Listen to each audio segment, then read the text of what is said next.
Tagama. Tagama. Tagama Gaeilge. So, kind of much falter overlig. In short, Tronona Brajas, agus mar bhí mé rá níos luíonn sin tá sé cosla bheits a Gaeltach tá tú gramíthe tivistí is an green expalpa tibh mé. So ní hocail leis féin níos fearr. So falter of gatainne is dóga mé coppla duine ag teach déanamh freisin nach cumad muid súla ar an tam agus raithe muid a réig. So seo an tríú Meitheal Dara, bhí an céad ceann agan gabhlín ó hin agus bhí muid an a lig búla le chéile a nurig bhí mar ar líon cos le aniu agus aniu an Dara lá ar líon. Ach bí an timach seo a hafad sa dóis stógúil ólas a go faoi sin nuair a chláirigh sibh ná nuair a sibh lága leiste ach go dtíirigh sa dóis gúil sibh ar nálas bé si seo a hafad dúine sa dóis gúil rudaí ar fáil dún chun ar nótaí féin a dhéanamh níos moile.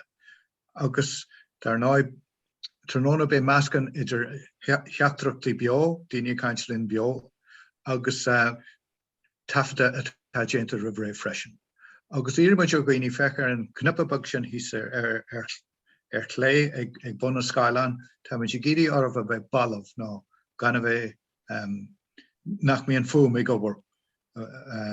So bailmhaigh an cnupa sin miút hís ag an bun, nó is dó go mé sé déanta uaireanta go lár nach ágaine freisin.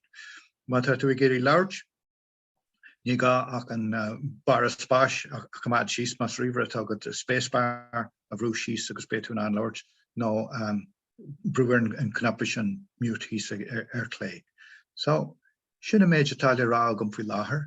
So tá muid chun tosnú inis, feici sibh an chlárann sin ar dúis agus cad a bhés an.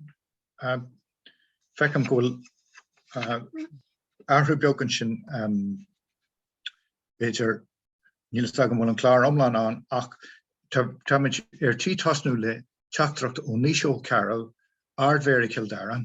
Tá níoseo mar ardmhéra ó bheitheh go bhílas fés a héin agus tá sé ina bháil de cóirla Comdháil Dara ó 2014 8 mbliana sa ró.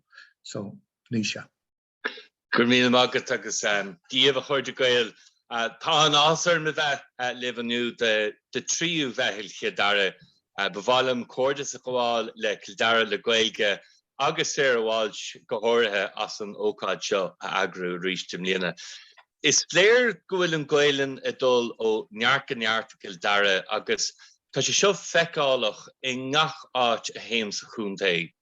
Ó áí go bhánúd tá an Gaeilin á labhairt chuile lá agus feicim sin ar mo chóirtne thar timpeall a Contae.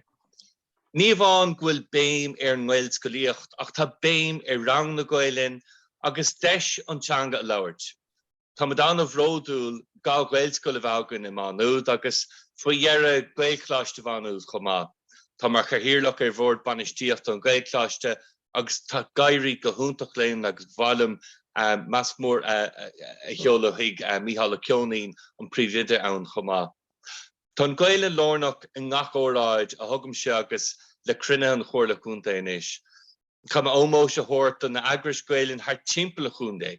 Dara le Gaeilge, glórach chuig, sulta soláin agus magrais áitiúil Gaeilge nuada. Tá na agriochtaí seo ag chur an Gaeilin chun cinn ina cheantar agus a chur le dulchan cinn an teanga agus ar gultúir. An chéadrún a bhí agam mar chóirleoir Contae a bhí a cairdeag ná coiste Gaeilge a bhunú a gcóirla Contae Dara. Tá an obair a dhéanamh ag an coiste ó thaobh scoileoireachtaí Gaeltachta de scoilóirí manscoile agus céim fáine de scoilóirí bunscoile. Bhbhailm ó bhuíochas a go bháil le beití na gcír as obair mar ifgach Gaeilge sa chóirle agus le ír ifgach dulacha mac díormuide a dag an gcóirle le déanaí. Guím gach rá uirmh inniuh agus a bhíonn seo rón, tá mo ifig ar oscailtíomh aon uair go bhfuilm DE gur míle mágah agus go náir go geall lehanmh. Agus gur míle mágad sin an níise. Agus dar náid cloisiimiid ó runtis na daoine sin na talúte ag níise hena féin níos muile. Ach gan na hiile muile inis chur muid fáilte raibh deithidí faoite cathaoirleach Dara le Gaeilge agus dar náid an brú agus an inspráid go léir tíhíir de Meitheal. Fáilte ród a gaithí. Gur míle mágad a Hamish agus gur míle mágad Nisha agus 100 míle fáilte rih Gaeilge duine ag Meitheal Dara lá all an grainetá tá mé anna bhuíocht a gachéine tánig am thugáil chun bheith inar goideachta inniu. Is mór an annar duné is muid an tain Contae in éireann go bhíon Meitheal acu agus béle feicáil agus muid i dul ó tríú ceann ar aig cén áit go raci sé sa todhchaí tá muid ar bís faoin na féidireachtaí atóráin. Bhí sé tábhaach dún inniu agus muid teach le chéile cóhéic sa thuirt don imacht agus is dói an céad beidir rud le rointlih ná go bhfuil tuiscin de gachéine go bhfuil plán teanga ag Contae Dara curú an plán seo le chéile siar 2017 2018 agus fáil siú an plán 2018 ar 2019 me leis céal. Plán 5 bliain atá agus tá muid chur leis agus béis sé mar bonús na habre don tréimh sé tárán. Muid leap bailach tríd ach go dteann ar a scríb mar an plantanga seo níras ag an céird a bhí le tacht agus hit COVID amach agus chu golóir srínta agus bachanna ar an móthróin ach dairiglann a lán a bhaint amach cé go raibh na dúshlán sin an. Bhil an freisin sibh chur an ólas go bhfuil Sibh gréasán nua a gcuin agus gach seans go bhfuil sibh nig bheithir Kildare le Gaeilge.ie ach bíon ólas an sin faoin plantanga go dteann faoin Meitheal agus chuirmid cuid de tafad imachtaí an léonniu suas ar lína chuma ach bé mid a chur go mór leis an Sibh de réir chéile bé ranógáin gur pobl agus tá chuid ábhar an sin hena ach bé mid a chur leis go mór agus go dteann golóir eile bé mid a caint freisin ar báil beag faoi ar scéim gnó agus cloisi sibh faoi sin go luath. So sin Kildare le Gaeilge.ie. Dúireach beag an ólas faoi is dói an ról atá ag Kildare le Gaeilge ach níl éon ceist faoi ach go raibh a lán oibre déanta sa Contae le blianta beaga anuas le 5 bliain anuas agus na Gael scolanna ar fad ag tosú amach agus níos fuide fiú bháin na sin ach go dteann tar éis na habre sin tar éis na bardónach bíonn sé ríhabhaach bhfuil structúr ceart agus airgid ceart an or the school midjan or spoken of into mak agus baléir fresh and har blianta beag anuas nach raibh fiú leis an oberdónach is fear sa Contae nach raibh golóir structúr an chun aimimena móra a bhaint amach agus bhí sé tábhaach dúine choristeach ar muoinú go mimiid an fostithe lá aimimsere arcú agus iad a chur ann chun taú leis an obair ionach atáisiúil sa Contae. Dáhrí sin chur Kildare le Gaeilge isteach ar scéim líonraí Gaeilge tríd Ryan Catherine Martin sin Ryan na Gaelteachta tuarasachta man agus sport cultúr agus dairiglann sa dia airgid all trí sin agus dulrá higan marga agus duine aigeanna ostú agus churmid ar céad fostí Sarah in aithnadíomh is gan óméid agus in íag sin chur mar freisin is seachar scéim pobl na Gaeilge mar a bhí ar ná anis scéim forbathe líonraí Gaeilge an tanam nua atá ar agus tríd sin dairiglann muoinú a cinú agus bé mid a caint dro Dara an nimach Dara an léonniu faoi na planna faoin scéim sin. Agus a bugad rá bé mid a géirí líonra bhonú sa Contae agus béis sin ríhabhat an plánach.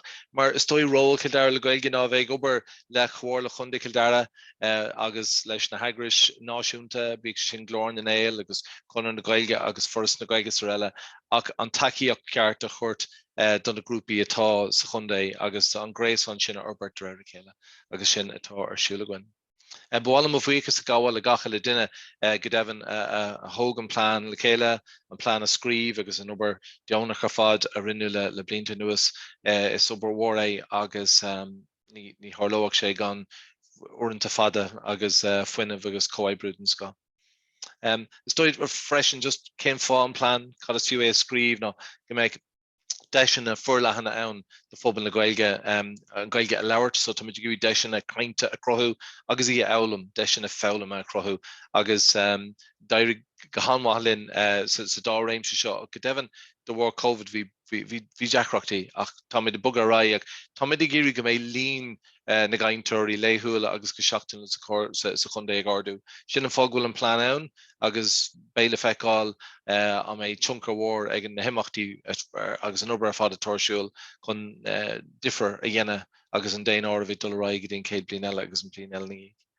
Tá muid i géirí an comhaidbrú sin a Albert freisin idir grúpi difriúile mar luig níise ag an tús Tá ceir grúpa pobl ann agus iad go lena céile fi láthart a giri curlle sin agus le cúna dé be grúpi nua eile an beidir counter AI agus leiman bhrad an áit nachhfuil na grúpi sin ag feimú go fáil. Agus an sin be ag tosú chu daibbre freisin ag go bur an céad plantanga eile sarhad sa fecinn sih rihin an plán seo go dtí deire 53 ach béon obair ag tosú inis chun plantanga nua a scríb do líonra ar le feisi sin counter násnaí na Solán plan ar leta sin agus bei plan Contae freisin can eile ón tréimh se 54 raig. So sin é mo pí a chainte inis, so rá go Jim. Gur mí mí mai sin a gahi agus bit a hé kaintlin níos muile a riist. So idir an dálinn chun fáilte nadíine hanna iste hen sin ón a raibh mé canir dúas. Fáilte róh agus tasúlan go gomáine siú soltas an tróna, be Dini difriú le kaint rinseoú beá rinseoú trí hafada a bheit génta go rihré, agus be Cardlan nó min Cardlan agin freisin sa dóis go bhain se bh lig seans or dúra mí a hórt, ach níos mó fao sin níos muile. Inis teachtrach speisialta ó Larcan McGovern, tá Larcan mar cheannasaí ar glár na Gaeilge, tá sé gobarn sin ó Gaeilge sa héin agus tá teachtrach ag Larcan inis doin.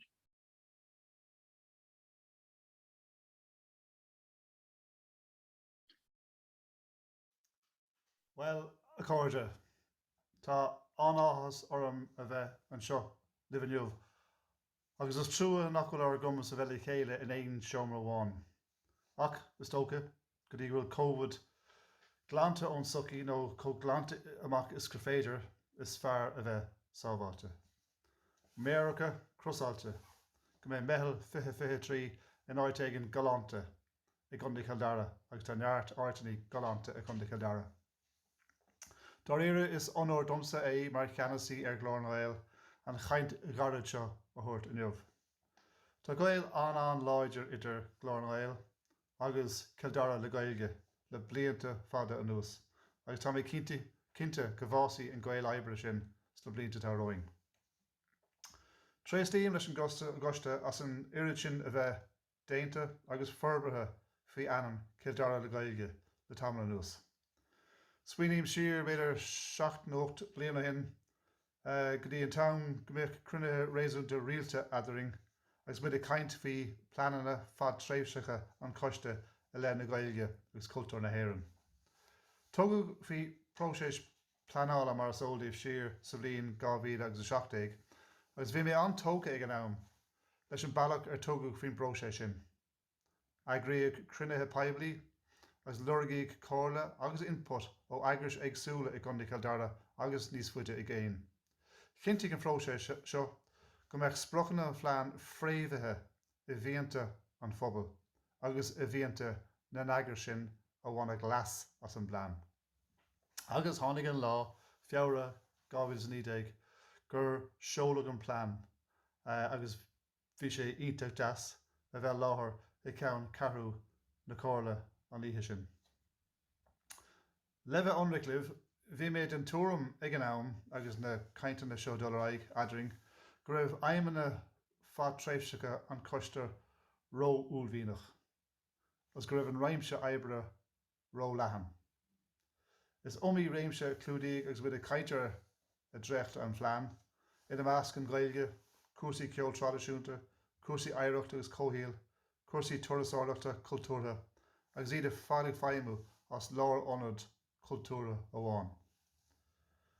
Ach, méid macht na bhainiséir, tógann sé fís mhór le rudaí móra a bhaint amach.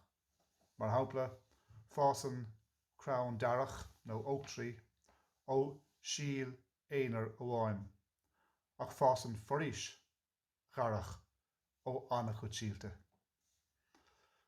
Mar sin tá scópar phlean le mula go háir agus é clúdach ceithre mhór héime. Stádas natanga, deisní fólama, deisní cainte agus feicáilteach natanga.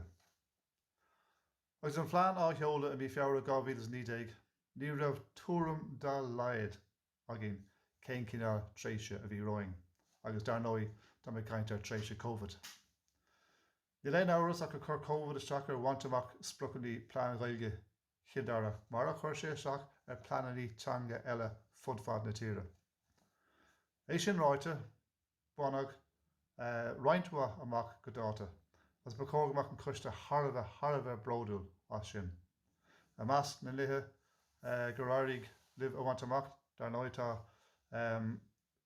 fostú ife go Gaeilge lán aimsire gus dearm Comdháil le Sarah Walsh atá fostathe, tá pop-up gaeltachta tosnathe, tá an Gaeilge chur ar chlár ébre flá Dara, tá tionachar imimethe ar Comdháil clás Gael nás na rí, agus agrítar crunethe ólais agus crunethe sóisialta Contae go bhela lena báistí a thógáil le Gaeilge. Agus is tócha sa tréiste tá roing banfar an túfas amach. Tá obair mhór a siúil hana hain sa réimse oibre an Gaeilge a cúsaí gnó. Hana féin is cúis áhaiste marrá ghfuil aitheantas buinte amach ag an gcuiste sa réimse oibre seo tríd an chéad áid sa tír a bhaint amach agus dús €3,000,000 ag go mórtas Glárnail sa réimse oibre gnó. Déanam Comdháil libh. Freisin tá áthas ram go bheith comhibriú adring ar an bísa oibre seo an réimse gró. Sibse I brona aitheantas áitiúla ar lucanó agus an sin Glárnail a brona aitheantas náisiúnta tríd an scéim gradam. Is ar scá a chéile a bhharan na naoine a d an seanachil ling, agus is eolaigh atá le plán Gaeilge Dara. Tá roinnthád an phlean I bra ar comhibriú le dramaní eile. Fecham ghfuil gníomh amháin nach bhfuil baint amach fós, agus is é sin le cúnamh ó Glárnail chur pácáiste tosaigh le chéile de hisismóirí nua ina mé ólas faoi theirbhí tacaíochta agus faoi ábhar breise atá ar fáil. Gealam díomh nuamh, gorachaí muide I món ibre ag gáir libh ar seo láithreach, as go mánfar amach an spruch seo ribh saoire na bliana seo. Gealam tíbhre hain. Gealam tíbhre dó, tásúlagam a bheith láthair ag an ócáid seo an áite ag an galanta sa bblion 2023. Mar sin guím gachrá ar chruinniúin le nuamh, ach níos tábhachtaí ná sin guím gachrá ar obair, guím gachrá ar rad na hibre sa blianta atá roing. Go raibh míle maithí. Agus gur míle maithe agat sa fásta Lorcan. Agus Lorcan a gealainn níos mó ibreúin in sin bailach óháin nó bailach eile ach an tacaíocht go híntaach. Ein muid ó Glárna Gael agus támuid de hir buíocha sin agus tar ná beag an tarigad go hínta fásta. Dunne Louis Lorcan an sin agus dunne Louis níise fásta agus fecin ghfuil níise tórs de hampladúin ag cursús na teachreachtaí sa chat na Sarah Walsh. Is sí Sarah Walsh áffice féimechan le Dara le Gaeilge agus thosaí sí lena mí man fór fethe fés a héin agus inis churmuid fáilte ribh Sarah.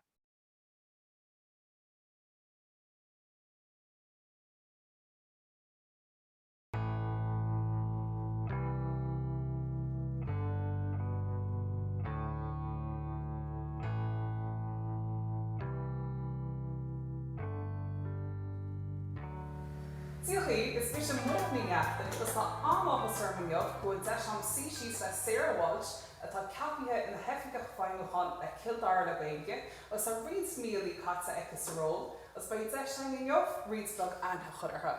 So tá fáilte rúd Sarah cechuil tú? Gur mágad mar go hallan bhúla leat. Agus leathain agus leathain. Inis chum carhas chuite ó thuchas. Well, cai mé ní as nás na rí ná na salan mé is as éan deir chun dú fáile mé. Is blowin mé burner. Well, seans go maithmas a sin chuid rúh na cáinte seo. Agus tá tú gobas ról inis ó bhí bheóhóver se caite bhfuil ceartá. Sin é thusa mé ar 3 láideag de bhí manfar, so tá cúpla mé caite gan ag gobar le minseir nás na rí agus an salan agus fu mé ansaltas. Bhí sé go híonach tosú ag gobar ag ceantar nach gur mé an riomh, ní mé nás na rí go dtí gur an pablah sa bhilchláiste. So chatte sa anthe omláin nach chud a gantar seo agus inis tá anthe beidir níos fearrad ná tar chud an chéine tá na gúnaí sa gantar. Is féidir leit sin ará beidir. Agus inis chum tá coolra spéisiú láte tá is consort ionintach lífaú agus mar ach níor tógiú his leis an Gaeilge. So as í bháin sin carón tú le an ceir chu tú sim san Gaeilge. Well, ní ras mé gháil scóil a gháil chláise mar ní raibh se gan. So ach bhí passion ag na histí sa bhilga agus bhí si gur go méid deis ag na héin agus mo gur hairicha tá cúgar agan sa chlán an bhilga elam agus bhí siad i gurí Meitheal chuig cuasaí saras ó rinne siad sin, so thus mé ag freastal ar cuasaí le chlás na bhín. A bhí me mar háilta, mar chin ar sinseach agus bhí ancracha gom lo. Tá aithne gom ar glór daoine marir sin agus cuairde an fós agus bhú me lena cuairde sin agus mé san ollscoil. So rinne mé stadar ar gnógus Gaeilge le fion 30 siú agus thula mé faoin cuasa sin mar tháinig mréid i gile bheiceil agus peidir ar fleithirta isteach chuig cuasa cinneachta ag glás na bhín ag leir fin cuasa sin, so chuir mé sin ar Meitheal agus sin álíonn amach gom, so is ionfach an rud é gur mé san airnáil sin mar lé mé seachas sin le Gaeilge méallir sin. Agus rá se gúnaí gceistad stohí léims seachas síl na Gaeilge nó bobbal na Gaeilge thu cuairtú stohí post chutéanú cinál duna daontain sos bhín slíbethe rathá leis. Well, tá sé deachar cinenne mar sin na dhéanamh agus tú 8 céir go bhhaith a dhéanamh, just lean mé na rudí bhí sima gom sa ann. So bhí mé antóca leis an Gaeilge agus bhí mé go más go nó, so bhí mé i ggurí ruding a dhéanamh sa réimse sin, so nuair bhú me le mar réad agus peidir agus bhínig siad an céim sin dom agus gaptain eile a bhí ar an gcósa sin, lé mé seachar sin. An tain rud a bhí weim ná bheith gobar sin na Gaeilge agus gan a bheith mar rúntar. Mar is múntar í gaptain am a chláán agus bhíasta gom nach mé go má ag an ag fós sin. So just mé gurí rud éagsúla dhéanamh agus become an faoi seas amach agus rud éagsúla dhéanamh nach dhéanamh an gná duine. Mar bhí gaptain im a bhblion ag déanamh múntarcht agus bhí mé gurí mar rud chéine dhéanamh agus a bhí a chaléirú dóibh nach teanga marbh í an Gaeilge. So bhí mé i ggurí sin dhéanamh agus Daradam sin dhéanamh. Tá ceart ar fád agus fiú an teachta nuas go dtí cantar mar seo, so i cantar nach Gaeltachtaí ó bhuachas. Ach se nús gáisiútha sí san tráid an sin gur Gaeltacht nó gúil tú cinál i gantar Gaeltacht mar beidir ar bhealach. Mar closin tú neart Gaeilge hart sa gantar agus le a cháir héin agus chola an eile i go dar le Gaeilge bhí sin chud an Gaeilge chun cín sa gantar agus tá tomantas sin sa gantar seo so cínsa so hí go bén tachtreacht tá wet ná gur féidir éon rudíonna leis an Gaeilge ba.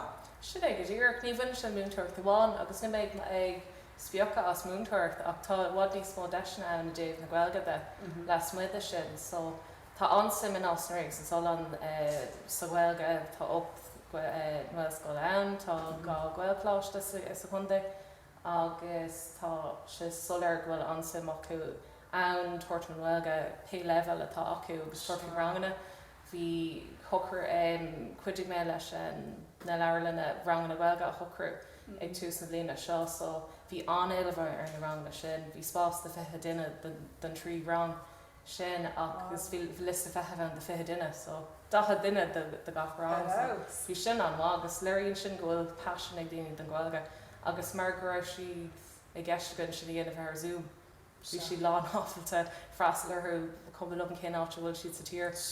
Se agus so tá neart cumis éagsúla á eiceáil a bhí sna rangna sin sna leirlinna agus bhfuil si sin tííthe ag bhainte Dara amháin nó bhfuil si ar fud chuna Dara nó bhfuil daoine as tíomh mó freisin a hagann sa seach i gátaí mar sin. Well tá sé dúrthir muintear Dara amháin ach is féidir den ará bhfuil níos mó an hairna go bhfuil simachús na rangana tá daoine ó dúrtha eile atá na cónaí an seo. Ag freastal na rangna sin mar tápáistí acús na Gaelscoilna. Agus tá sé gur níos má Gaeilge elam, nó beidir nach bhfuil na páistís na Gaelscoilna ach tá si ag fearlam an Gaeilge. So tá sim acús atanga, so tá si gurí leirt agus pís bheag go fiocas suas.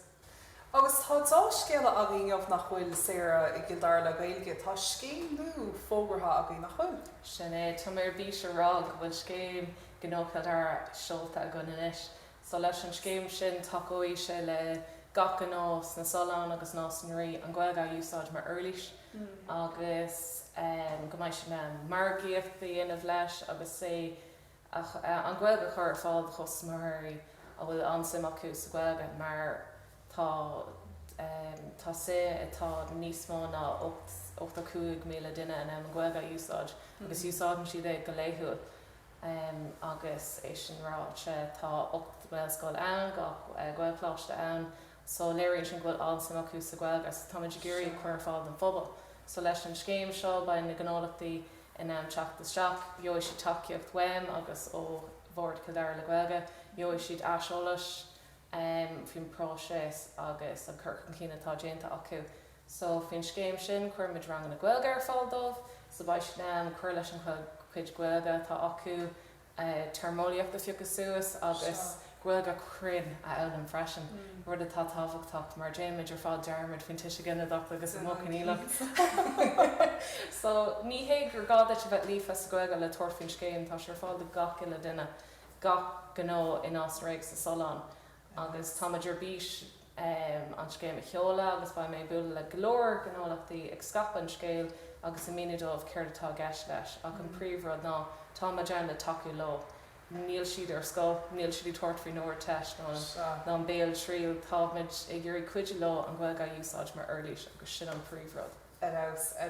Agus stoí is próisios fád a bhíonn seo, tá his a plé leis an scéim seo náide ó hosú sa ról nach bhfuil.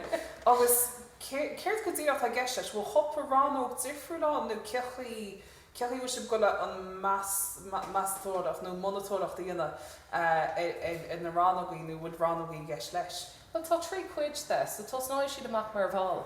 So joo si bagric le Kildare le Gaeilge, ba siad sin suas, scapi siad an scéil, scapi midin scéil san luúg litir agus na meánach a grábhil si páirte, tás náid siad ag freas le rangana agus chuirmid takeíocht ar fáil dómh, so hé é sin fógraí nó rangana nó bhaimid an cuidir lo le hastruúán nó le sin agus nuair tá sin buint amach acu chuirmid scéil amach agus deirmid a se pobl gúil siad mar bhil príomha do Kildare le Gaeilge.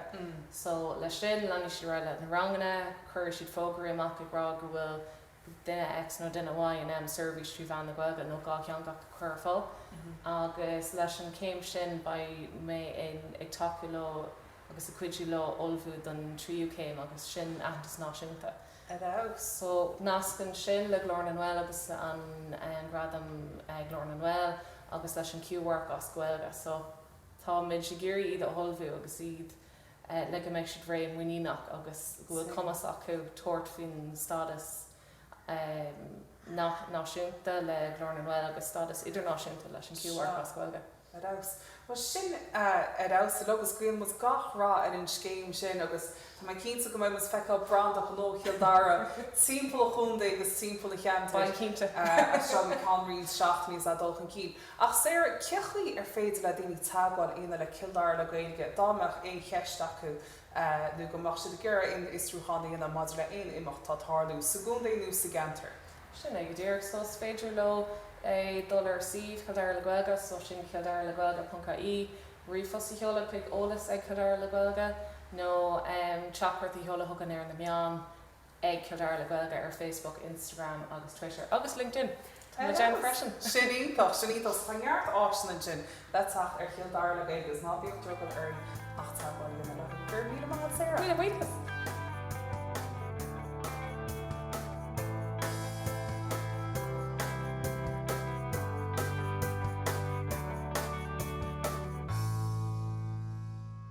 agus sin scéalínta an sin agus fáilte rís leh Sarah agus bhí an prádcréile sin déanta ag mar réad ní nachtáin agus tá mar réad ar bhór stúrtha Kildare le Gaeilge Comdháil le daithí de fuite ar bhúil leis hena féin etna le leharta atá mar Rúnaí Dara ó Matthew atá mar chiistóir tá mé héanán sin Seamus O'Cannon tá Siobhan Grogan, Donal Regan, Trasa I Regan, Ruairí ó Halíon Ger ní leharta agus Marcus ó Linnecháin. So sin an board stúra. Ach go leor faoi sin inis is dótha gonneanna muid ar muochas sin le marid as an fadcréile sin dhéanamh agus an teála sin go léir a hórstún, agus is féidir teachtar sin ar Kildare le Gaeilge.ie góiste agus feic faoi nuach ná feic faoi pobl agus tá go leor scéalta an sin. Inis tá muid ag bogad raig le Betty Nígéir ó is Kildare, Contae Kildare is áfaice na Gaeilge le cóirla Contae Kildare í. Tá go leor amachtaí arsúil ag cóirla Contae Kildare gúil bunte chuile Gaeilge ná gúil siad ag tabhairt tacaíochta dóibh agus tá Betty chun leirslinn inis margheall ar na rudaí sin.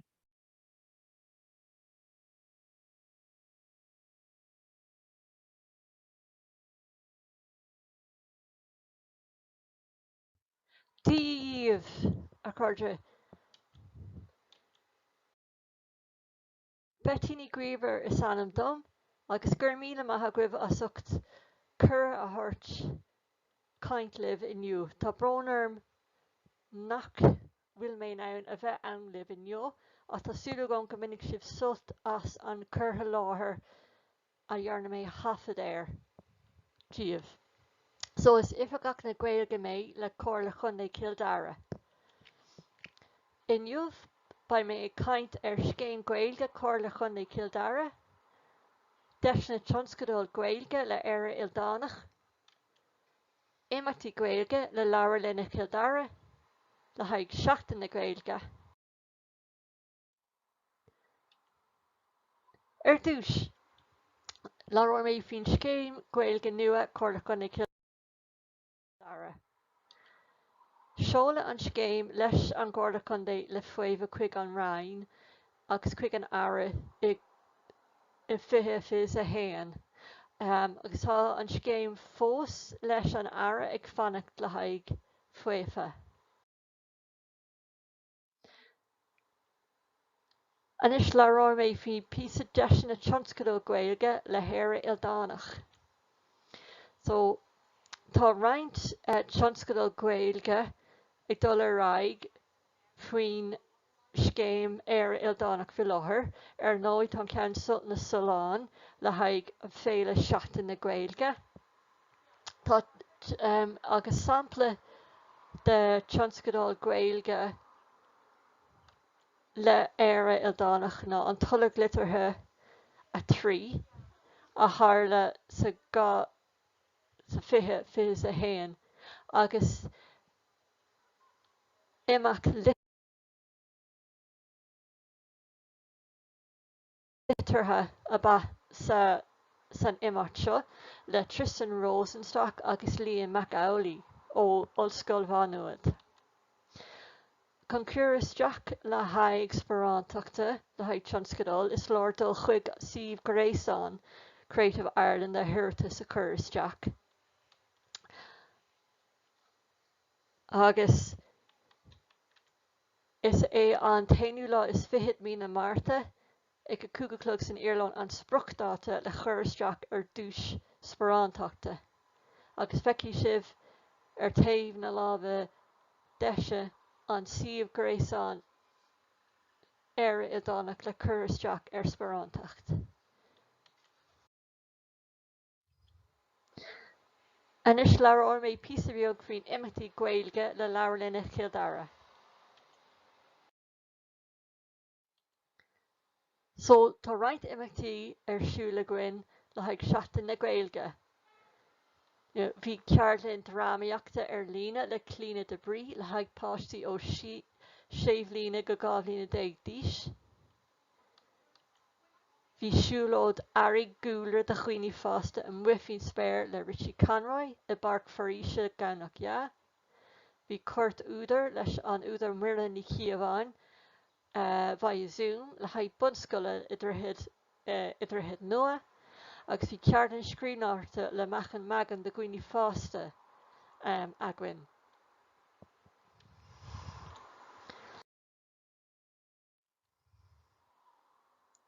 Tá Curcail Córa is stig roinnt ar leabhar lena Chomae. mar hapla I leabharann phobal bhaile átha í, tá curca cóir ar siúil ar maidin de cédaoin ag leithart tar éis de, agus le haid tuile eolais is féidir riomhposta cheola chuig leabharann phobal bhaile átha í. Tá curcail cóir ar siúil ar leabharann phobal bhanóid chumá gach maidin de mart ar a héine go clog. Ag le haid tuile eolais is féidir riomhposta cheola chuig leabharann phobal bhanóid.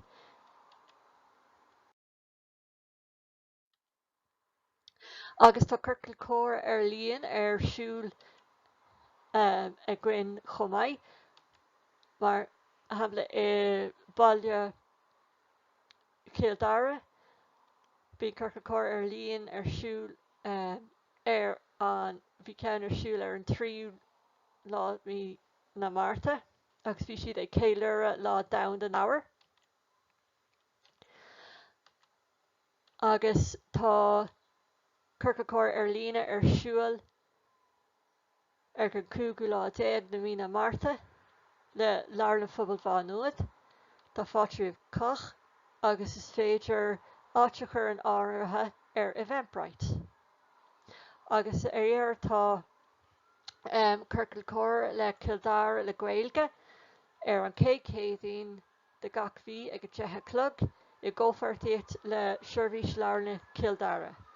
Agus le áite chur in áirithe is féidir dul chuig an nasc Eventbrite.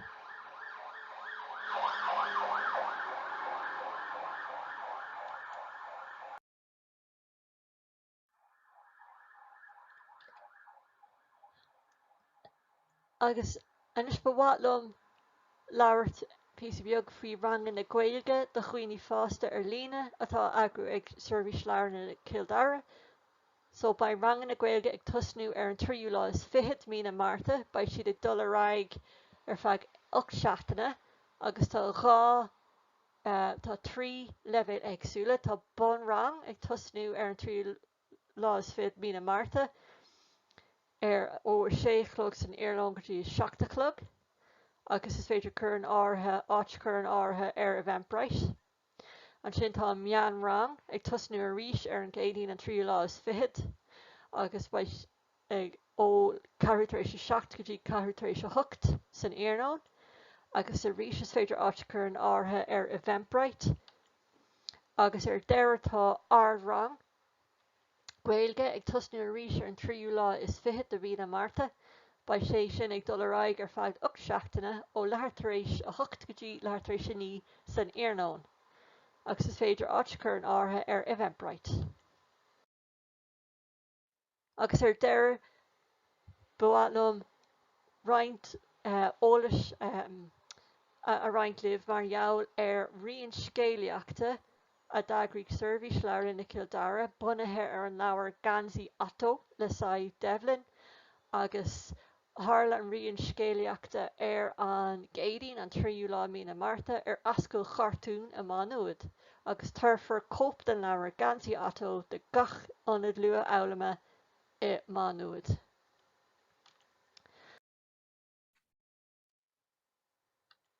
Gur míle maith agaibh agus as ost éisteach liom. Slán go fóil.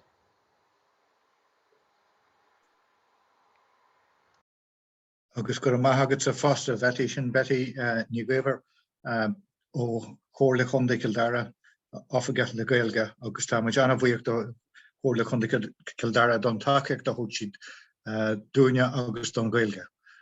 Agus inis tá muid ag bog go dtí na cantar bardasacha chun na scéalta is déine ail ó na daoine sin atá páirte ganta nó ó orlairí ar san na cantracha ba chóirda marrá.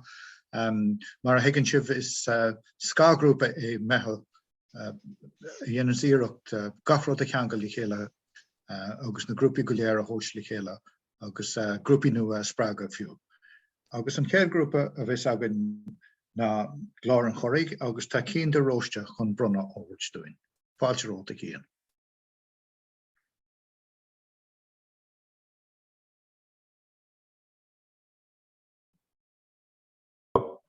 Bronner with Memus.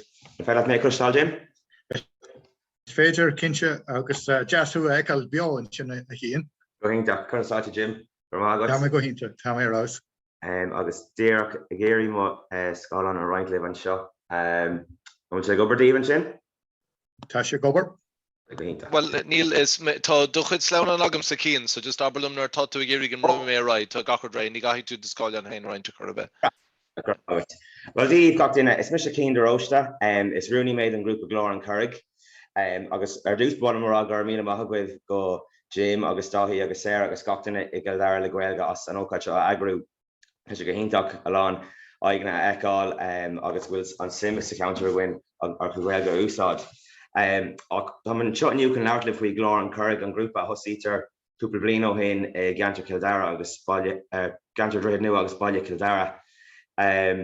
Agus beagán fum hain ar dús, well, is dóm is sais targad an Gaelscoil ag mé hosig mé sa Gaelscoil mé hain ar bhí mé ceir blian díis arás níad nó go sé, háda mé tríd an Gaelscoil agus an sin aráiglum go dtí an Gael Choláiste agus trí na bhéh an sin. So ní rá sé go dtí go raibh mé sa Choláiste go raibh mé in áit a dúsáid béle an céadúir, so mar dúirt mé leis targad an Gaelscoil ag mé agus inis tá grás ag múna mar múntar bunscoil sa counter mé hain. Ach céimhna glór an Currig, so bhuala mar arás I fithe bhí grúpa dúin a bhúil in Roichead Nua le cúpla smaointí stólam go thugam mar leis spreag beidir ón a grúpa eile cosúla sult na Solán agus Kildare le Gaeilge agus chunacamar an obair iontacha arsúla acu timpeall an counter agus dormar Bráil in Rodéigen cosúla sin mud héin a dhéanamh timpeall Droichead Nua agus an Gurach agus Baile Kildare. Agus ceapan bhí sé sin fiabhar a fithe agus an sin caiiciiste ghion bhuail COVID, so ní raibh sé an tús is fearr dúin agus beidir an céad bliain sin ní raibh mór an arsúla goin ach donmar I dteagháil le chéile agus bhí sa goin go méid mid ré nóir tá an pandéim hart chun rudí agrú agus imitíar arsúil. Agus is dólam beidir sa blian déirnach bhí an chance goin túpla rudí arsúil. Mar dúirt mé donmar I dteagháil agus chur mar roiint imitíar arsúil roch mé tríd sin na túpla nóméid libh. Agus níl grúpa mór dún go fáil ach ceapan tá is go bhfuil an sim ann agus go bhfuil mohín daoine go láidir faoi an Gaeilge sa counter agus tá star Gaeilge sa counter freisin agus roch mé trí libh sin libh inis. So chuig an cé ceann an sin. Go híntaach. Yeah, so cooler an Gaeilge sa counter. Well, tá gom ar dús go bhfuil tá cooler Gaeilge iontaach sa I Gaeildare go generáid agus sa obair iontaach arsúil ar fud an Contae ach nuair tá fécinn ar an counter Baile Kildare agus Droichead Nua go háirithe. Ceapan tá cúpla rudí áirithe cheasan amach nuair fécinn tú séir ar. So ní ag nó go cúig doscail Gaelscoil Kildare I Lóiste Herbert ar an Gurach. Thusig mé an sin mé hain an blion dar ghion agus ag an am thusig sé amach go bheogus tólam ach dás an scoil go bhór agus inis tá fergan agus Steve Allen acu ar an móthar glas in Roichead Nua agus tá beag nach ceircé daltaí sa scoil faoi láthair. So tá sé iontaach le eáil go bhfuil an sim ag daoine sa counter an na fáisí a cheola go Gaelscoil. An sin cúpla bliain in dhéag sin I Gailge sa trí Díreach in an dumsa mé hain a thusig sa bhanscoil doscail an Gael Choláiste agus a rís cosúla an Gaelscoil thusig sé amach go bheag bhí cúpla fergan agus Steve difriúil goin ag an tús bhí mar in Roichead Nua bhí mar an Gurach ach anis tá baile buin acu in nás na raon sin. Agus an sin an ceannas déanaí an Dara Gaelscoil sa counter doscail Gaelscoil Uchéide gabé sa trídeig. Agus tá an scoil sin ar agus tá fergan ball an acu Baile Kildare. Agus just ag leabhar le daoine in our grúpa le déanaí massam go bhfuil hartar beidir míle daltaí tar éis teach tríd an Gaelscoil I Gaeildare hain ó doscail sé. Agus mohíim láidir mé féin go bhfuil daoine cosúil lumsa an sin tá hartar míle dómh tar éis teach tríd an córas Gaeilge agus ceann na príomhcúis na domsa bhí mé ag éirí bheith mar ball de grúpa mar seo. Bhí mé ag éirí seans a horta na gcuine sin a Gaeilge úsáid tar éis an scoil mar le amanta bhuaigh mé seachas an scoil agus beidir an Choláiste nach raibh an seans go de chuig Gaeilge úsáid tar éis an scoil. So sin ceann na príomhcúisna ar á sim gom bheit mar báil a grúpa cosúla glór an Carrig. Agus mar dúirt mé hana chunig mar an obairionta go bhíar siúla grúpa eile sa counter agus ceapan thugam mar beagáin spraga uhu. So rock mé raig an sin an cé ceann eile. Agus cúpla nas rucna atá a gcuin mar grúpa, so is all bhfuil cín geartharma a gcuin agus cúpla cín fadtarma comá. A ceann na príomh cín ná chun deisina cainte a thorta Gaeilgeoirí agus go fálamóirí. Le déine an sin nuair a leidigh na srínta dagréim mar arcéid pop-up Gaeltacht agus bhí sé sin go hintach bhí sé ionta Gaeilgeoirí lífa agus fálamóirí eáil ar an ihe. So ceapan sé sin tábhaach go bhfuil thugann tú seans Gaeilgeoirí de gach leibhéil. Tá sim gin éimeachtaí áirithe agrú trí Gaeilge comá agus rock méid tríd sin le cúpla nóméid. Agus cumáil sin bhí me de géirí fálamach céinsáis éilemh atá mu an sin sa ceantar. Mohím hain go bhfuil go leor daoine ann tar éis teach tríd an córas Gaeilgeachas, mohím go bhfuil simigh daoine eile fiú nach raibh sa scóil agus ar dúspáir ceapan sin ru tábhaach dúin fálamach céinsáis éilemh bhfuil mu an sin agus do céinsáis imeachtaí comá. Ag fécinn beidir beagánaí níos fadtarmach cínta bhrálinn an Gaeilge eáil timpeall an ceantar níos minic agus tá is go mó cúpla cheanfos a bhí gom déanaan Kildare le Gaeilge obair ionteach le roinnt gnó timpeall an ceantar freisin. Bhrálinn pobal Gaeilge a cruthú, so mar dúirt mé níos lua chun seans rialta a thorta gcuine go Gaeilge úsáid agus búla le chéile go minic agus cumála sin rangana agus ceachtainna a chur fáil de daoine bhfuil géirí antseanga a eolalam nó feabhsú comá. Agus os chunríicniú an sin, so dus so cúpla na imeachtaí atá déanta a gcuin go fáil mar dúirt mé ní raibh an tús is fearr gcuin fithe le COVID agus an pandéim ach is dólam sa bliain déarnach bhí seansa gcuin cúpla rudaí a dhéanamh. Rinne mar pop-up Gaeltacht, rinne mar turas fiúil in Onadairta i Meitheal Kildare, bhí ceol agus lá ionteach a gcuin sa Ghrí Náisiúnta i Meitheal Kildare, rinne mar siúlóid dúilre, cupán take trí Gaeilge agus tá yoga ar siúla gin trí Gaeilge an seachtain secuún ceapan. So sin roinnt an rudaí atá déanta a gcuin go fáil agus cínta tá ag tanúla níos mó agrú anis fithe dó. So sin gacrúd weimse Jim Reynolds. Mai hu a chéan agus is spirituú do gachtain bhfuil a go caiin sin faoi de chóglaíonn sin hartar míle agah an iste cantar agus tá sé sin dochreide mai bhfuil so go agus mai dhéana mu sinna bhéadú gach bliana seo amach be rud ag dul go bra. Gur míle mai go a ríiste chéan. Jim. Agus an isis tá ag dul trasna go dtí Pála ní hinsla tá Pála le Gaeilge nuada agus ceapan gúil sí beáil in inniu. A Hamish gur míle maithagad. So yeah, just díreach just cúpla rud an sin so le thosaím is tóca a leithigh do bheithil Kildare tá sé cinse iní a daoine spreaga agus fiú a géisteach le cín an sin is just tógann sé deis iontocht do gcuoine atá ar fáide iarrainn is brocanna chéine is tóca a bhaint amach sa Contae teach le chéile agus just bhálam sa ríis Kildare le Gaeilge agus dahí agus an éireann ar fád an sin a bhla agus a ríis go gcóirteachas a ghlacha le séire chomá ní raibh séire sa fust ach ní le fágan beidir cúpla láú seachtain na ggó nar bhí sin bhfuilina i máú agus ag síosteach ar cruinniú cuiste Gaeilge nuada, so tá muid anna bhuiach as an taíocht tá fáite agan weber fad. So just tá cúpla rud le rá am an seo díomh aniu. So is tócha bhí Gaeilge nuada mé hain a bhí ag leirt a nuirí agus a ruúa nuirí, so níl méid chun gol siar ar an stuff sin ar fad, but just tá méid chun cúpla rud a rá libh aniu. So is féidir go Ryan sin a gahi. So cosúla glór an curry an sin buníú Gaeilge nuada I mína fána fethe, so buníú ór grúpa le linn na pandéime chomá.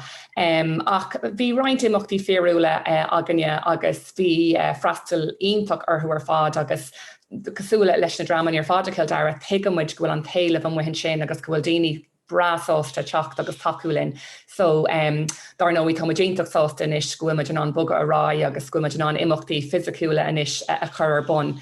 Bhí rein siúlódí aganne nuas ar na rudí féúla, bhí siúlódí difriúla agan le ceol agus siúlódí stara agus star na Gaeilge sa cantar, agus bhí an freastail ar na himachtaí sin, agus dairigh linn gol arás go sásta ceandas na cafe áitiúla amánúd an sin le déine agus dairigh linn tá freastalí go bristin sin le Gaeilge, agus bhí an lá agan agus an rud a hahan linn soca faoin imimecht sin ná go raibh gach 6 ís le láthair, gach 6 ís ó fáistí go daoine níos sinne, agus bhí an lá ann agus gachtainna ag leabhart agus ag cumarsáil trí bhean na Gaeilge.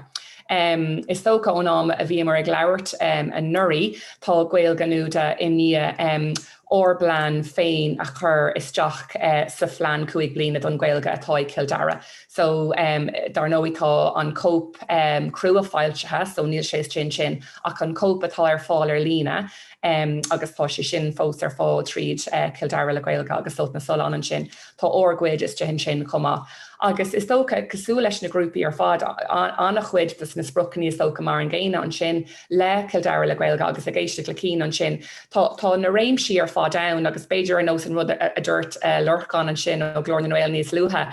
Beidir ag brathnú ar rudí mar seo ag an tús bíon tú ag cepa an bhuiime tear bheith róil bhíach an seo ach mór dúirt lurchán Mona bhfuilmuid seirní muid chun rud a bheith bhaint amach. So tá na réimsí difriúil ar fad is dehan tá muid a géirí díra ar Gaeilge don teilech an Gaeilge sa phobal go coitiínta, Gaeilge a gursaí ganó, Idechas trí bhean na Gaeilge agus fécinn ar Gaeilge ins na scolaní beidir nachhfuil ag fáimú trí bhean na Gaeilge agus taú lo siúd freisin agus dar nóí tá muid a géirí obair le fála mórí fásta a rís tríd ranganí agus curcail córá agus deisianí cainte chur a fáildómh.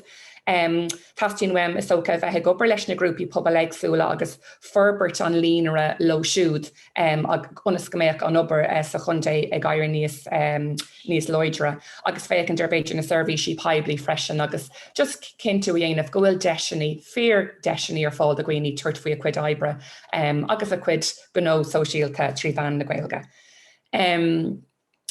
Agus freisin just an rud dearnach an sin dairigh linn áiteáil ar scéim forbrethe línarí Gaeilge fethe dóga fethe cethir le first na Gaeilge im lína agus dar nóí bhí mar ionach broú las an éag sin a bhaintach in á réire go lua in Orsail ach dar nóí tugann sé seo deis ionach dúine inis bugad a ráile na sprucaní agus tugann sé cúpla pingan dún inis tuairt faoin obair sin so támuidir bís faoi sin.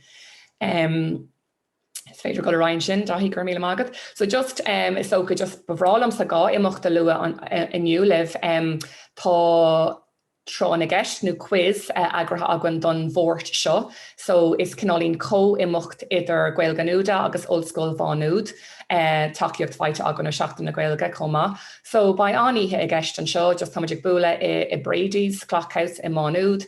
Tá so bhí sé lehartaréis seacht agus déon for an trán a gceistir dús agus an sin tá an tradsach ó ollscoil bháúd contractasteach in í agus bí roint ceol in í agus muidir smína faoin áit na bhfuil an dain faoi láthair agus ní féidir linn dar nó i gan smína faoi lucht na Ukraine an sin so an rud a thucraí mar déanamh ná go méid €10 ar gach board de cethir agus go rachaach an targad sin i dro muintir na Ucráine an sin so tá muid ansáiltéisisin dhéanamh. Agus tar nóí dá mé céine hart féag fáitir ah gatainna bhrálinn siar fáide eáil. Agus just an rud dearnach an seo tóca tá muidir bís faoi seo agus is tóca seo ceandas na bailí go bhfuil muid chun tuairt faoin na sprucaní ar fád táhain. So tá muid taréis cinna dhéanamh go méid club Gaeilge núda agan agus tá muid chun an club seo a cheola ag deireadh na mísa, so ba sé seolta ar an mórt an níú lás fethe a bhí mórta ó seach go dtíon ní agus tharlóí an seola in san clubtach cum an Núcleas Gael i Mánúd. Agus a rís ag fáilte ribhách ar an ihe sin. Tá muid chun ba ceol rinca ar an seanós, rincathe céilethe áráníocht ar an seanós, sólátí agus fiú pizzas ar an ascais ar céim fá nach deach sibh thuganne ar an ihe sin. agus an spruch a bheith le seo ná just go deochach daoine le chéile agus tá anna chud féidireachtaí le seo, so an spruch atá ann go méid club Gaeilge Nuada ag buaile ó an aine mísa. Go méid muid ag bug a hart, so baimid lonathe instan club tacan is sa rís, baimid lonathe instan scola ní sa cantar, baimid ag bug a hart, onas go méid gachtain in an teachtar an gohéisce in a rira. Agus tá deisinaí ann, Dave anna cuid rudí, so táid ag fécant chomá beidir club leabhar curcail córá ranganí, ach go méid an taobh sosiálta de agus an ceol agus an rinca agus an crack sin a gcónaí ann chomá.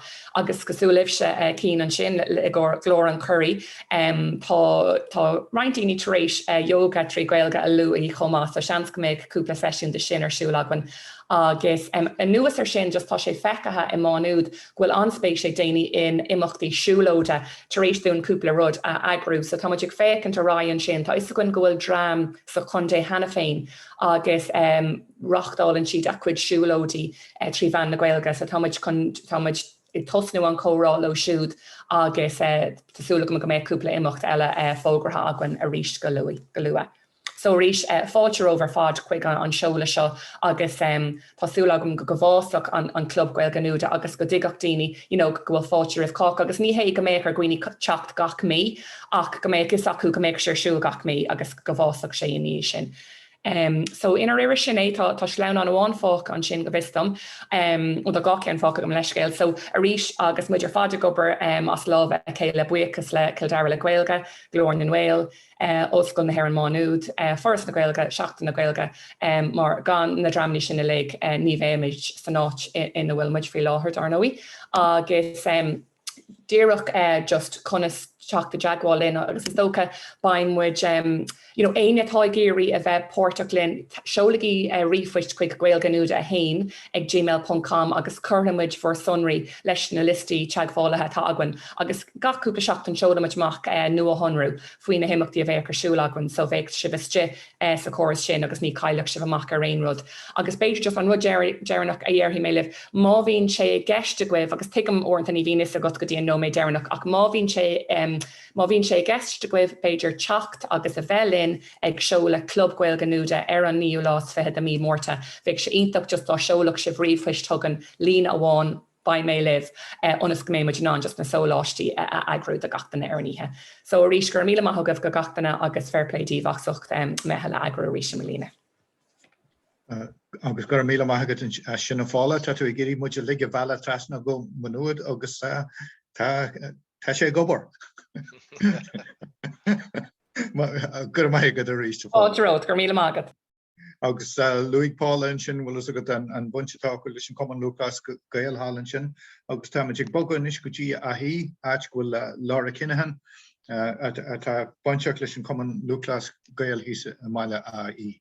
Scéal gur magad Jimach tá scéal feite go nachfuil Laura ar fáil ag deire an lé, so hálaúir aigen ar a Dave féin agus ní bhééis sí linn. Nílas agam má léine eile an seo inar measc as an counter sin, go bhfuil cúpla focail rá tá fáilte roimh má tá chur de lámh in áide. Ach is dói go chordún aithn go Gaelscoil hena féin ag feimú a baile í agus nuair a cheolamar an plantanga go neachamar ar chuirt ag sorach an príomhide agus dagrig si crinú onas go méid tuiscin dacu sa counter sin ar chuirde bhí a gceist leis an plantanga. So de réir a chéile tá ag súil cosúla Gaeilge Nuada má nuad agus cogádagus le póla agus an ian an sin agus freisin le cían agus le grúpa counter drihid nua agus baile Dara. Is léir go tugad méid jinsprá dá chéile agus tuirmid takeíocht dá chéile, so brehálinn de réir a chéile go méid grúpa ag feimú in áthí beidir timpeall le Gaelscoil nó sa counter. Ach mna bhfuil aine a géirí cúpla focail rá faoi í beidir go mugad míad ráige dtíon cé counter eile sin léim an bhradán.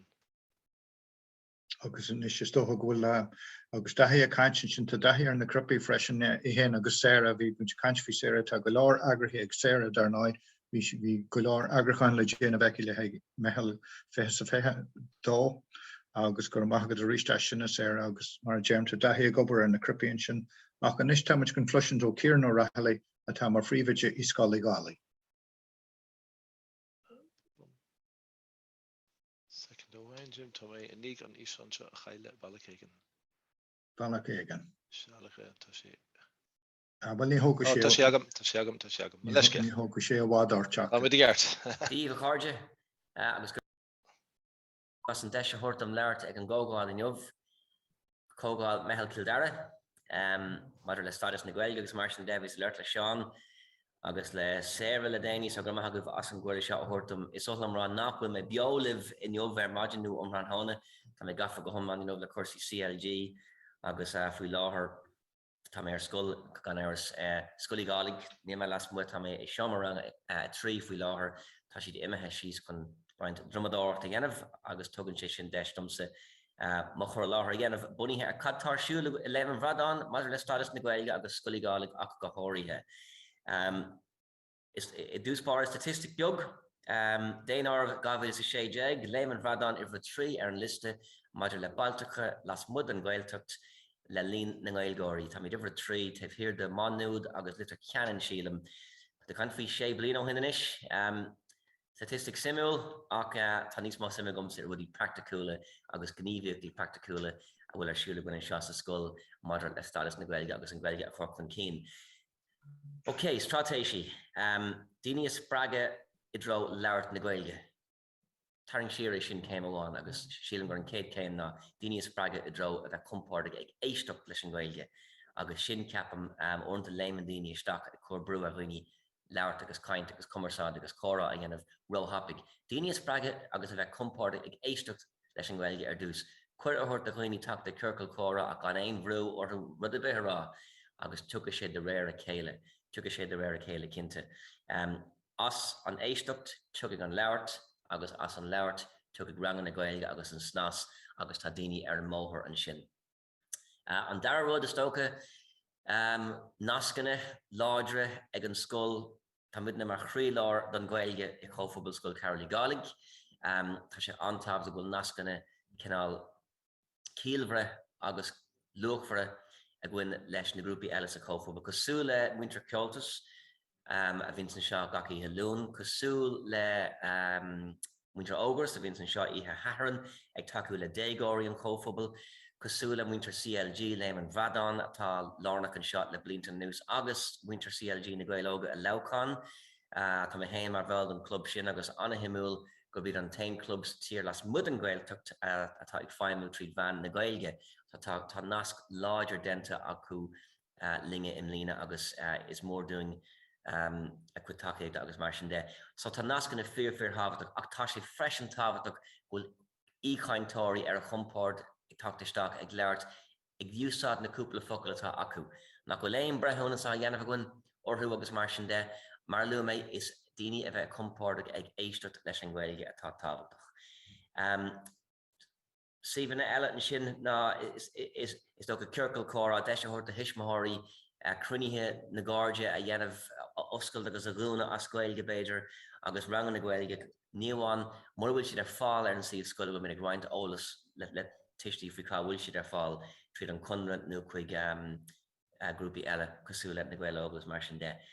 An rudéirnach a dhearthing ná mar tá is an ggóil barna am a cúg ná de gom maidir libse agus maidir le mar an a trí atá ag drumadort agus ar meach arás. Ahantas ar an Gaeilge. An fáinne á a cháde bruntar seo ag deir rang a sé ar na páistí ar fád is scoilí Gaeilge. Beidir go choiríh run níos luúthain á sin ach é sin ráta an bród a chuthú sa Gaeilge. Sílim ar an tantas freisin. Beidir go deise a chailm do gin mé fear amach an inógan seo agus fecham sin na brat go glasa agus brachníomh a getal agus cúpla cín eile an brat scoile. Brat na Gaeilge, beidir go deisú an sin mar cin éad ulmhór chun bud mar seo haláin seáil ar leibhéal náisiúnta, so go méid deise Gael scoilna agus ag scoilna na Béarla a bhfuil ag dúrú ar an Gaeilge agus ag dúrú ar an bród a chuthú agus ag dúrú ar chuoine a spreaga I dro an Gaeilge a chluisteáil agus a leabhart san ord sin, go bhfuil sé sin lárnach agus nach me go háling brat don Gaeilge a bheith ag scoilna agus a getalt idir na bunscoilna agus meanscoilna na tíre. Sin beidir ceist amach an seo I gur leibhéal níos éirde ná mar atá am héin faoi láthair. Ach sin a cháirde tá mé ag éisteacht las muosa fasáiste tána drumí ag idú agus tá páirtí las mu. So fága mé sibh banig í sultas an gágáil gur maith go bhríéis as an gcuir a thuirtum agus lenig í libh leis an sár obair atásúlagan sna scolanna agus ingachsáis bailach. Ok, slán tamil. Gur maigad an sin na Chiarán, Kieran O'Rahillig, Scola Gálaí as an teála sin na lig, agus bogad inis chun éisteach le an scéal ó Násnarí agus Sult na Sólán agus tá nula McLaughlin in sin chun Lordslin. Fáilte róta nula. Fáilte róh, an ghlasin sibh muid. Cluisin, gur maigad. Dí híomh chuirde, is mis an nula, bhog méid go dtí an ceantar seo 2016 agus bhí anáchas orm. Fáil amach go raibh an oiread sin ócáidí buile me chósan nua trí Gaeilge. Leis tá cuasaí fólam luite hena hain an Gaelscoil agus an Gael choláiste in Násnarí ag dul neart go neart. Agus daoine fásta ag freastal Gaeilge rangan na Gaeilge líne trí seirbhís leabharlann na Dara agus Conra na Gaeilge. A chomáile sin tá neart deisina gach seachtain agus ag gróir sa bhliain tá féilí móra agan ach gach ile bli seachtain bíon seans agat Gaeilge a labhairt. Má tá cúpla focail agat sin go bra, má tá tú léfa sin go bra. Tá rá cearcú córá. Ceann amháin sa leabharlann maidin dé luin agus ceann eile bricfasta as Gaeilge. Gach eile saharn I mílan áitiúil aróma mócha. Hén deag a chlog agus is féile pancúga agus Gaeilge bheith agat agus bíon an crack go mai. Is chomáile sin tá an grúpa áitiúil agan Sult na Sólán agus chun an grúp seo bé mar cuasaí cultúr agus teanga. Is bíon seisiún ceol iontach gach ihe céadaoin ag Sult na Sólán. Bíon córtaí líne as Gaeilge gach déirdaoin. Bíon peilátéis fáil as Gaeilge sa cheantar seo ihe dé mórt gach ile seachtain. Chomáile sin tá ráráta móra sa bhliain. Bíon féile na Sólán gach mí deire fór agus is féile mór tradiisiúnta is seo ins na Sóláin. Bíon ceolchuirm agus ceardlainn agus gníomhaíochtaí de fáistí agus chuileathirt agus is féile ráhangacha ach bíon béim láidir an Gaeilge mar hampla de bhíoh a gcónaí agus bé a rís ceardlann fa chuine óráníocht tríd an seannos. An rud eile ar náidtá tálainn ná seachtain na Gaeilge agus tá chlór an sin Sult na Sólán Contae agus tá rud a cinint de gachéine ann siúláidí agus commórtais agus chuileathirt agus im mbliana den chéad uair a riamh.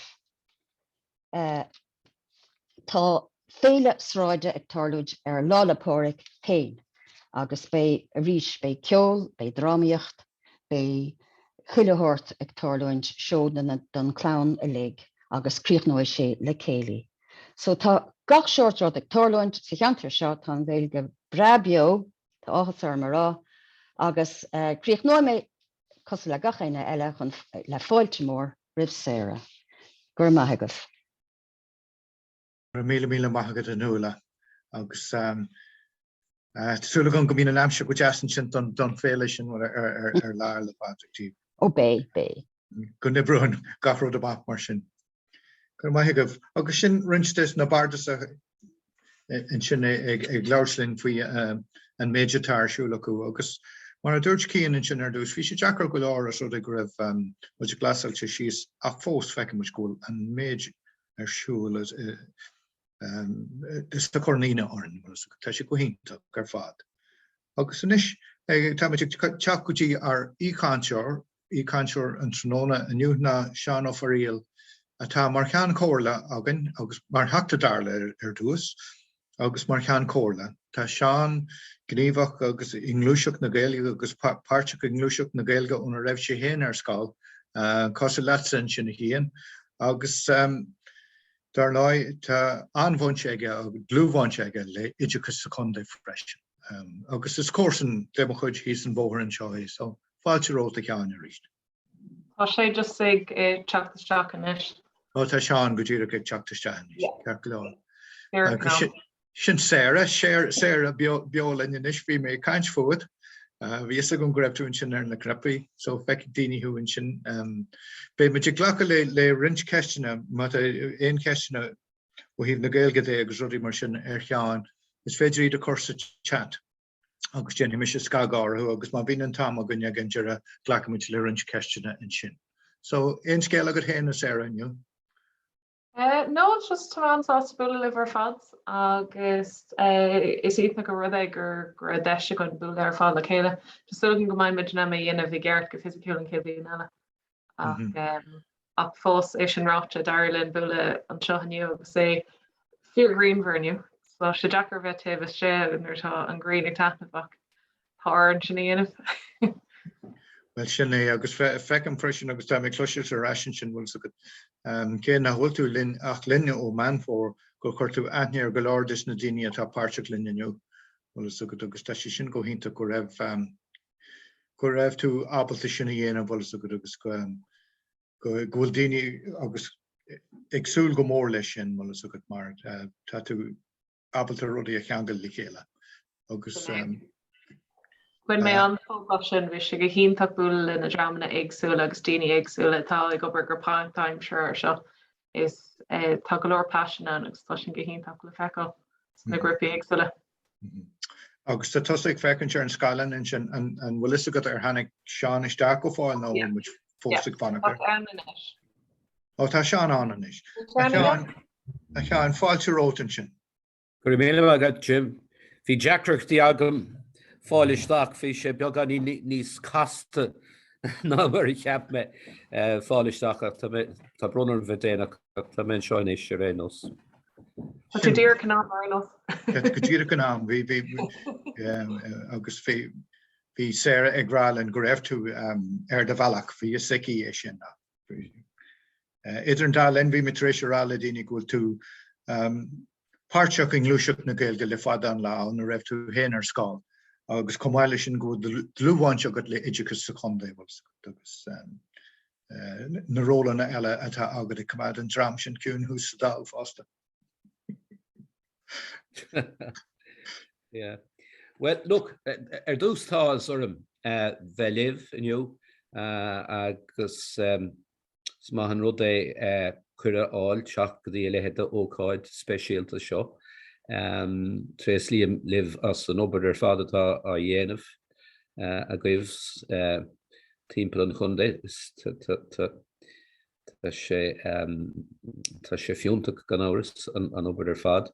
So fad sa hiigin mé bhí sé bh géirí cloisteáil weim conas hála sé gur raibh buinte gom leis an Gaeilge ar dús agus cad atá tarlún san dáil ó thaobh na Gaeilge de. So mas mar sin, but sin all right. Enjoy me scale. Garrett na cúnamh dé díobh. Agus tá cearta go Jim tá buinte go a stocha leis an Gaeilge le fada an lá. Sirs na well ar dús rugga mé ar ferm I Dara, so ní raibh sóla marrá Gaeilge le chlóistáil sa bhaile, ach nuair a chuid mé ar scoil hain an Gaeilge lom agus is cuimhin lom buntus kaintse bheit ar siúil ar RT agus an chlán galéir ag féchant ar sin is slíche. So, you know, hí sim agam satanga, hí is a dulgadí na bráthir de la Salle I Dara, áitin ar cuirig béim fuile ar an tanga. Agus a rís an sin drastal me ar Scoil Dara level ar an acadav Neve Joseph, Scoil Dara level na bráthir de la Salle comá, agus hí múntúirí don scohagan an sin. Agus cuidig siad sun le sim a spreige unam satanga, ach as tóca an rud fír súntasa a hála ná go raibh gasra de ógras ó gagras conra na Gaeilge bunathe I Dara I lár na 70 agus fuair me cuire páirtfá 75 nó 76 dul go dtí criniú the gasra ogras. Gan is a hagam really cadavir shulako ach vi me hooked maraderha on Cade Crinu the grúpa mór dégóirí ag agrú imachtaí ag súla trí bhean na Gaeilge agus bhí cruinethe fuairmáilta acu gach ihe de híine agus anna crack ag na cruinethe agus in íag na cruinethe comá agus coimhin le an Cade Crinu bhí sé siúla I Bohan I Jack muinterí drisceol bóthar bailach lia áitiúil an HSE faoi láthair St. Jude's, Nave Jude. Agus in ie sin hosig an gasra teach le chéile in áras bríde áit bhfuil an unad paróiste faoi láthair.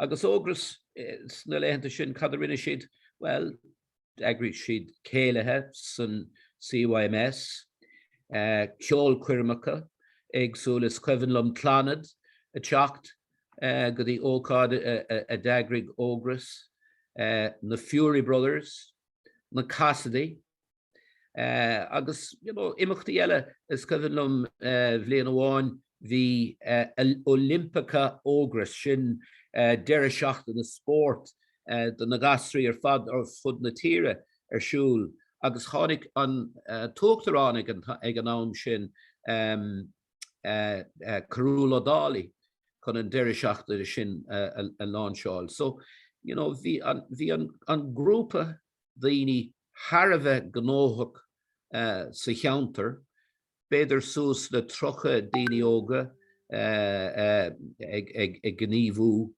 san gasra agus comáile sin bhí gasraí eile an céile gnámig I ddrithid nua, Deaglan de Puir, bhí garas chósaí an sin, agus in nás na rí.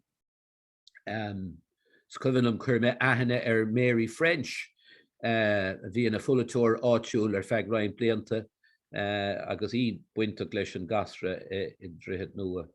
So, tar éis sin,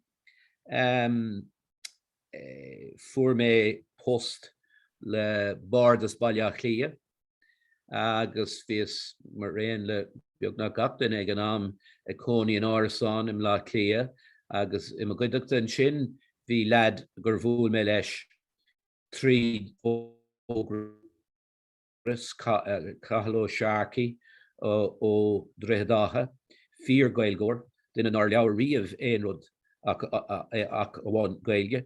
As bhí an bertagan na siúla amach le Cailíní a bhfualamar leo in ógras comá. So agus ag na deire seachtaine is chuig club an conartha 6 ráid airchar a chomar chun cúpla peonta agus beag ganín crack a bheith agan. So is locha sin a hála sna I léhananta má óige ach an sin is mé dul in ís dág mé an post le bardas á clia agus tháinig mé rais go Dara agus go dtí an ferm agus thosaigh mé ag fermíoracht go lánaimseach. Now ag an am céile dairigh mé buinte le cuasaí polítíochta fuair mé cuireadh clárú le Fianna Fáil agus tág mé mar chóirleoir áitiúil in 85 nuair a bhíos 25 bliain d'aois. Agus mar a deirtha bhí sé down the hill all the way tar éis sin bhíos mar bhall an cóir le chunda go dtí 2003 tág mé don Seanad I fóthabhacáin I 2000 agus a 2002 bhíos tufad an 100 uair don Dáil a déanamh unachtaíocht son Kildare Haas. Tág mé mar ceann cóirle 26 agus a rís 25.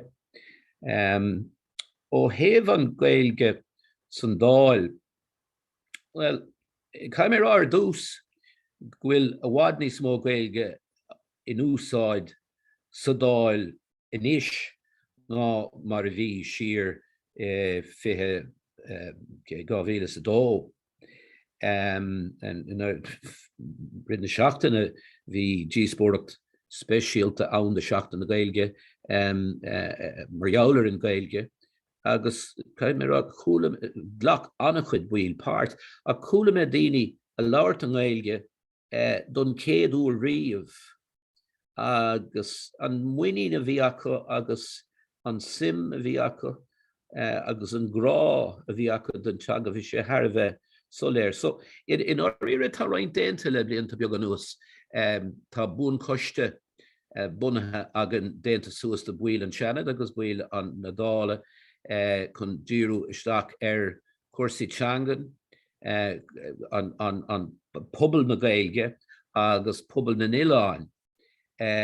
Comáile sin tá coiste speisialta sa seanad a fécant conas breis béim a chur úsad an teanga an sin, agus tá an coiste céine faoi cathaoirleacht Catherine Connolly sa dáil. Ceannas na rudaí simúla tóca mar jouler an Gaeilge sa dáil. Tá ranóg an aisteachán agan. Tá ann chun cuidúla bhuiil hasí nuair litricha nó óráidí a dhéanamh trí Gaeilge, tá si ann chun comhrú ló, tá si ann comá chun aisteachán díreach dhéanamh as tá duine a labhairt as Gaeilge san dáil nó sa seanad nó in aontas na chuistíí má heastíon aisteachán ó báil eile. Ach tá 25 ag obair san ranóg sin. Ach bheadh thart fá 50 daoine a teastáil uainn chun an job a dhéanamh i gceart. Agus níl muid an án na bol fórne sin a aircú. Níl siad ar fáil caiim rá, mar tá ard caiid an Gaeilge ag teastáil go háirthe nuair a thugann tú san áirimh gur bhfuil si mar dúlgus ar an dream seo aisteachán reachtaíocht agus achtaine a dhéanamh ó béarla go Gaeilge. So caithfidh sé bheith crin i gcónaí. Ceannas na fáhanna bhfuil deacraachtaí faoi athgan faoi láthair ná bhfuil an cóphobal orpach a hanín an Gaeilge is le tamil anuas, bhfuil siad san ag aircú báil fórne, daoine bhfuil ard caidan acu sa Gaeilge comá, ach tá túrastal níos fearr, tá buntáistí cánach ann ó bheith ag obair leis an cóphobal orpach, tá lúnta sé breise ar fáil, agus beidir níos táhachtaí ná aon rud is féidir le daoine obair ón baile. So tá muid go mórtas le sin, agus do bhhair sin tá sé thar a bheith deacair caithfidh rá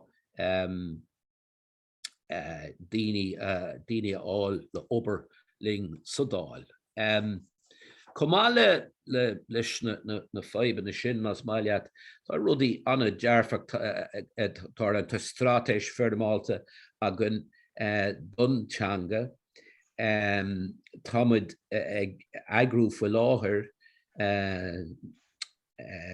stadéir acadúil a dhéanamh ar Parliament gá theangach chuna sé a cruú chuna sé a bhunú i gceart, fécant cad mar hampla tarsúil acu i Canada mar hampla. So tá meón anna dearfach ag na bhuiil, agus ag an fuireann agus na hifigií atá agan ó cléirech an dáil, síos tríds an fuireann ar fad. Mar hampla féidir libh tros agrú go dtí an dáil, agus is féidir ling fécant chuige bhfuil an tros ar fad déanta trí Gaeilge, mar tá roinnt má ushers agan agus Gaeilge lífa acu agus déanann siad san na daoine a thuirt timpeall an tí agus rudí a haisband dóibh. So gach lá caiim rá úsáidem mar cahirirlach Gaeilge an támar fad gach lá hasí go an tús fécin chuige go me an Gaeilge úsáiding an gahir mar rud ná dúse gná agus cumáile sin le tamil nuas in isis tá cuid de ceistena an na Ganary Leaders' Questions tá Gaeilge an úsáid comá gach lá. Agus I rith an le cluster daoine a gúsáid an teanga timpeall an tí agus I gúsáid ó an go habhain an Gaeilge sa seomradála comá. Now, tá is gom gohfuil sláidir déanta chunan na Gaeilge agus gohfuil siad san fós tharbh mí hásta nach bhfuil níos mó Gaeilge a úsáid sa dáil agus sa teanadach. Chaim rá dígadí go chéile tá dul chun cín á dhéanamh agan agus mar a dúras hena an rud atá níos tábhachtaí beidir ná aon rud ná go bhfuil an chóras ar fad tilteanach Parliament dá theangach a dhéanamh a chur le chéile agus gúil muid tilteanach a gcónaí freastal ar phobal na Gaeilge agus fécinn chuige gúil aine tá géirí teangmháil nó gná dhéanamh le gur féidir leo sin a dhéanamh trí bhean na Gaeilge. Tá gachród a fáil sítar sa dáil tá sé déanta go dá theangach tá an sibh idirlín dá theangach agus an chóras gach éon sais IT chóras IT atá gan leis tégan is tá cuile rud dá theangach comá. So táim bródúil as an méid tá déanta fecim gur gá a bhfad níos mó a dhéanamh agus a bhfad níos mó a bhaint amach ach táim don túram gúilmid I ddridim sa tró ceart. Agus cumáile sin mar is ódibh tá roinnt ar siúl timpeall na tíre tá an teanga gur bé an rud fíor brónach nóir ná ads atá an Gaeilge faoi bhrú eisceachtúil faoi láthair sna Gaeltachtaí tá sí a fás las mu agus tá sí úsáid le na Gaelscoileanna agus le na Circeal Chórá agus na hagrais éagsúla sna Báiltí agus na Cathracha timpeall na tíre tá sí le chlostáil agus tá sí beobríomhar ach cámuid go léir bheith búrtha faoi stádas an Gaeltacht agus faoi lín an déanamh in isis sna háiteacha sin atá ag tógáil pléine trí Gaeilge. Sin ceannas na deacrachtaí is mó stocha atá. So look, sin just roinnt ólis mar jouler na achtrií agus na imeachtaí agsúla gur raibh buinte gom leo agus déanaime iireacht ceiste a raigart. That's nach mé agus tú caiint faoi sin bhil a go ceann fecin ggóil ceisteach teachtar stehan sin agus déanaime iireachta a leh maihanis ceann go dticiú tú héin. A cheann nach mé sé go híntaach de mé cultúrland ó phobal an Contae tóchas na Soláin agus an Gaeilge mar chrí na cultúrlanna. Tá muid ag obair sin faoi láthair, so was dó thuairm faoi sin bhil a go. Look, feic sé sin go híntaach. I mean, an sim atá ann I cuasaí cultúra go generalta tá sé iontaach tá sé fás a gcónaí agus is mór an trua tá áis a stócha agan I dtréad nua don na helín ach is gá rud speisialta mar jaall cosú le cultúr le is gá é sin a chur bhn agus bheith se go hinnta dameach se sa sala.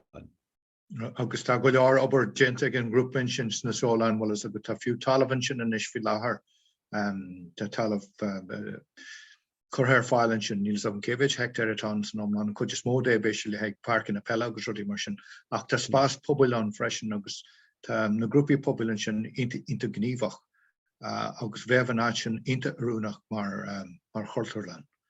Agus is tócha cheán go mé rint din na daine tá tíhhirirde agus atá ag smíanam faoi láthair go gurthaí siad scéile a go sul bhád bhfuil is a go mar Bhrálum búla lo Jim agus éon rud go bhéing i dhéanamh le cabhrú loibh lo bhéing sásta siad i dhéanamh. Stéiring goach cabhr airgid is ar fáil ón stáit agus an rialtas áitiú. Tá agus fiú hena féin bhfuil is a go tá go leor airgid an na dionta sí ar fád bhfuil is a go chun éon sort staidirí ana bhd go méh gá leis agus an sinnta méh talamh ar fáil chun áit a cheannach agus a thógáil. Tá an targad an sin bhfuil is a go tá na dionta sí go léir sin ar fáil fi láthair. So is go tíad chun an rud a chócheangal agus a thuirslí chéile. Feicim sin go tíad ardmhálaigh teachtaiste a cheann chur an Gaeilge chun cin i ddíthe an arachtas le fada sin a cheann deamáin sin i teag teachtaiste thugad sin freisin sa chat.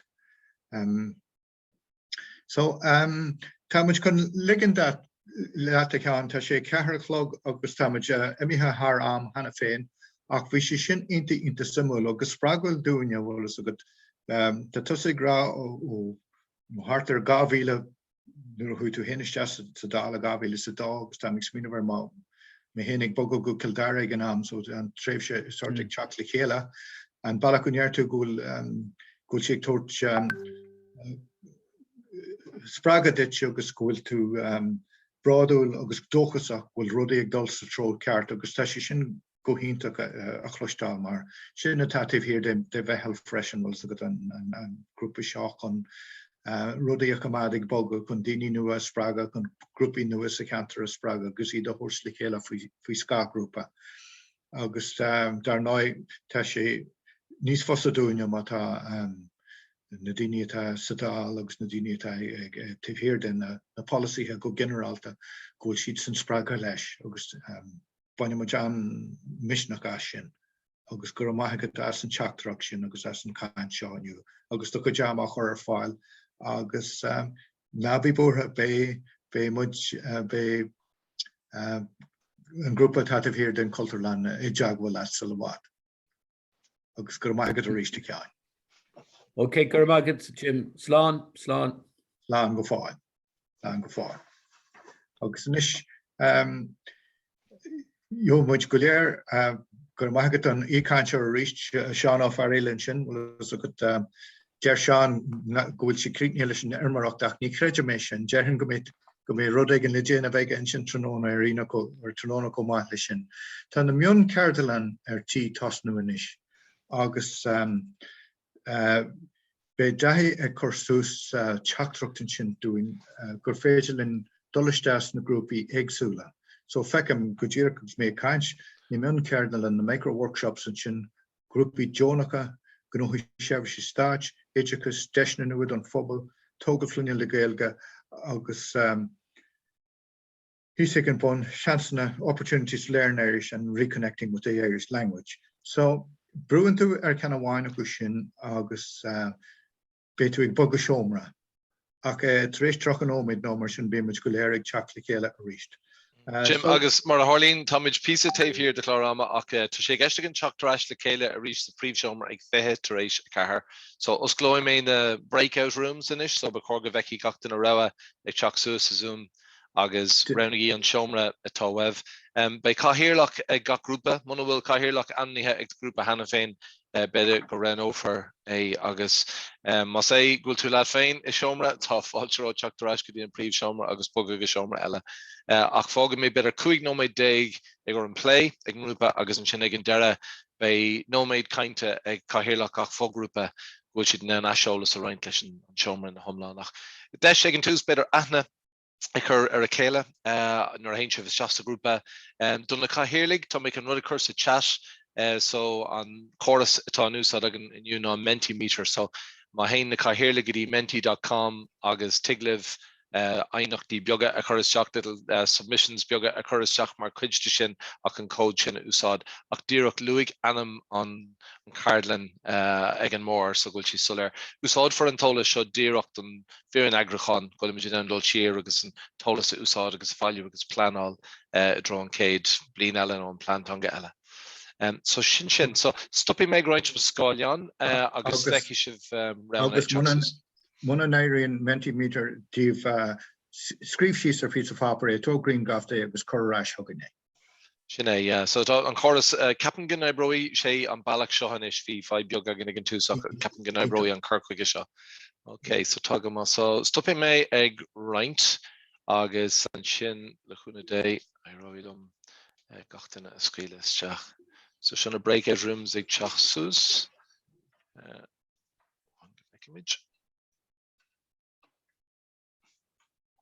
Okay, so Tosulagam is few go more go Harian and being conchita similar to the group in a remission launch and head group at Iyer Marlis le Hoch chapter Ash was a reaching Mujahid Lord Nomad so consort last Pio go Hoch na Sean de Peragus Dara Matthew Mata the New York and group and in Kid Caroline groupie Jonacher.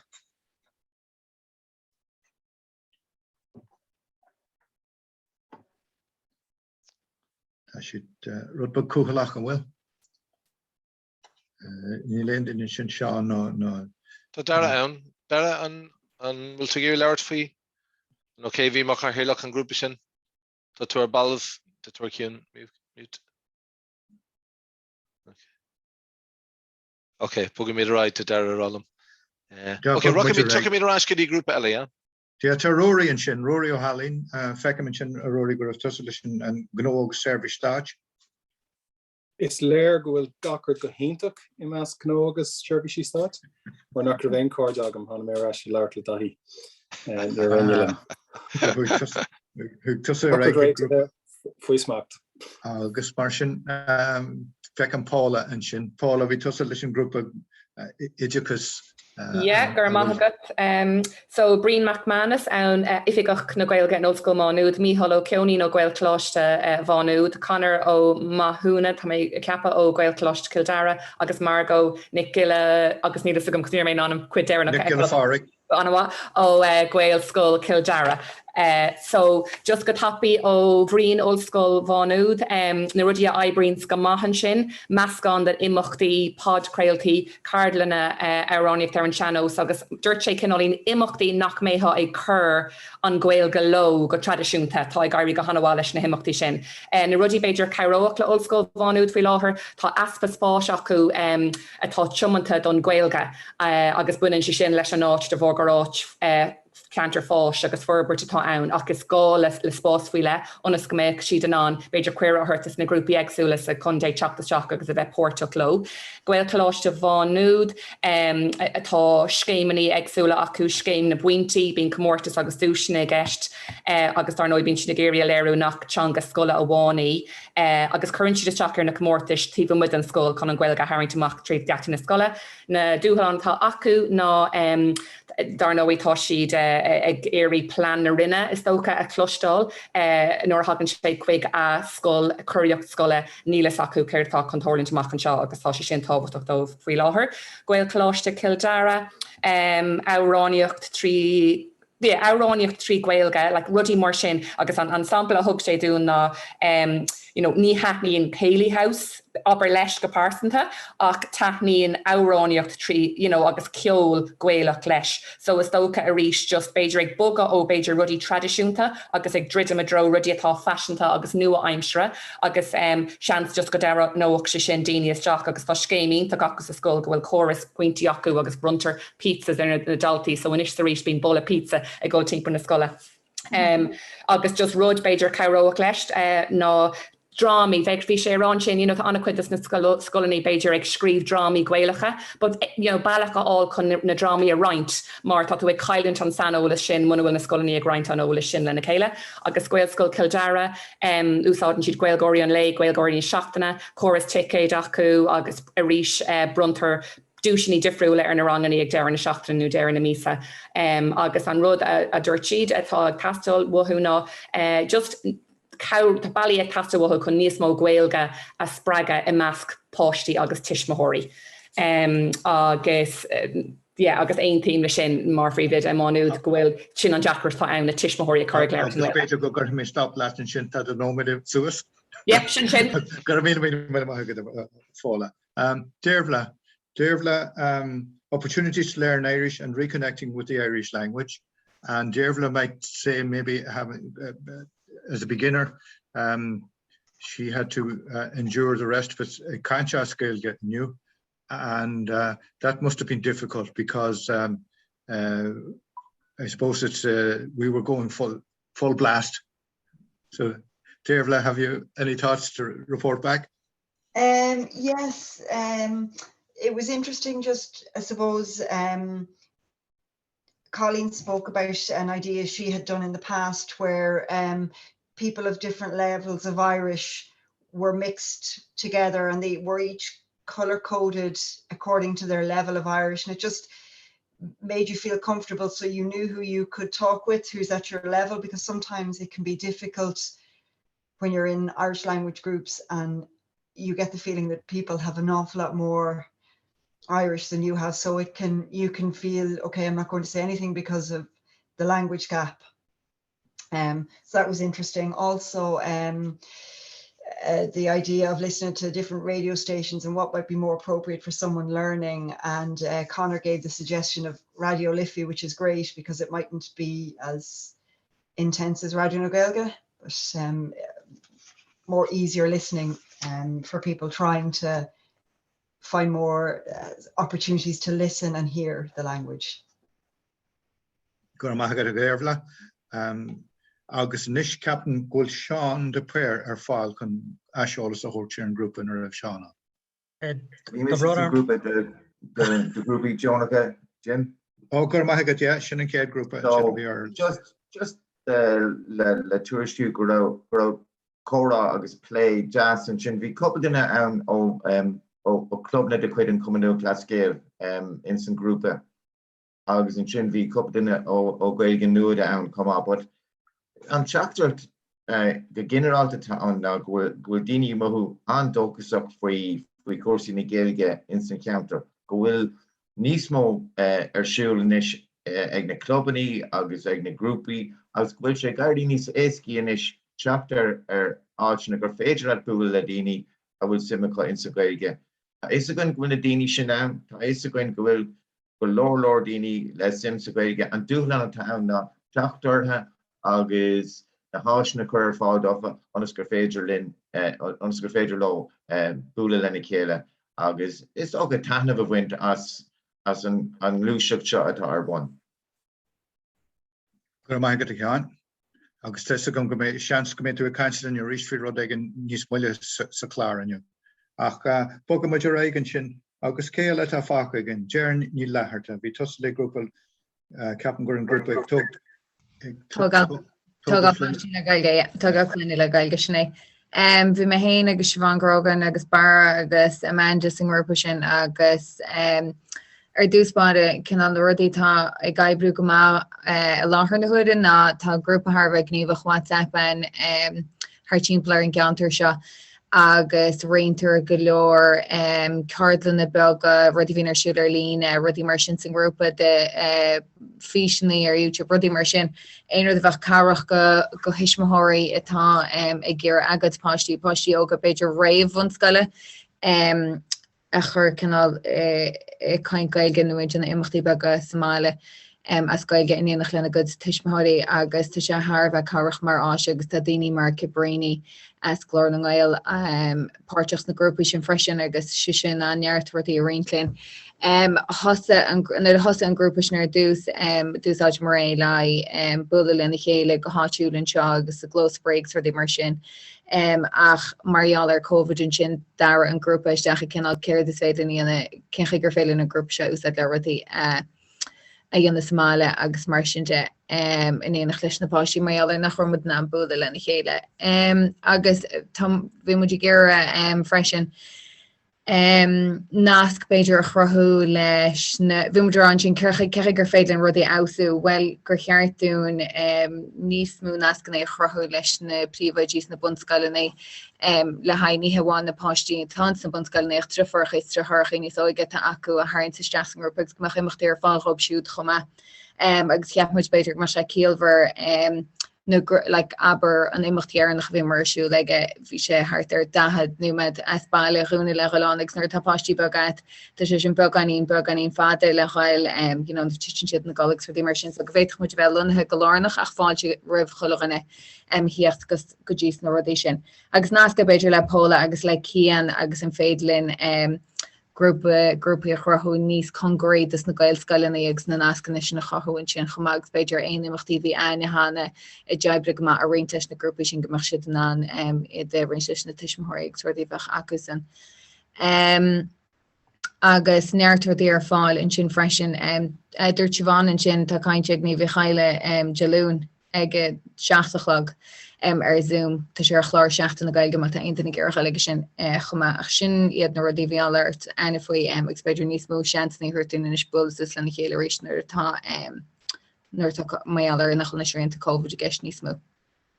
Gur mí maithagad a déir agus boga muidir réig tá grúpa bháin fá capan gur deisina nuad an phobal ach ní léon aine mágam an bhfuil léon den grúpa sin.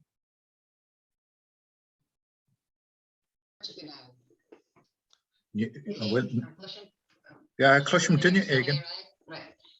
Nuala, special nuala. Ai nuala, níl muidir ná cluiste lama an féile tuach níos gur den mic. A bhí tú go brean sin inis. Sé clartúr? Tá. Bhí berticail sa grúpa le héana agus mór St. Clair. Agus tá bhí sin bhí mar kaint agus cheadar an dúir mar ná meach na deasan nó déad das nó rangan na biú a rís amachchan seo mar tugann taringéide sin bhí chéile in bhealach speisialta agus nuair a rudí ar a bheith an seáideach an bhhat an fphobal mar hampla siúlóidí sóisialta grúpa mar sin rudí gló rudí dhéanam bhína ascail agus bíanamh trí Gaeilge.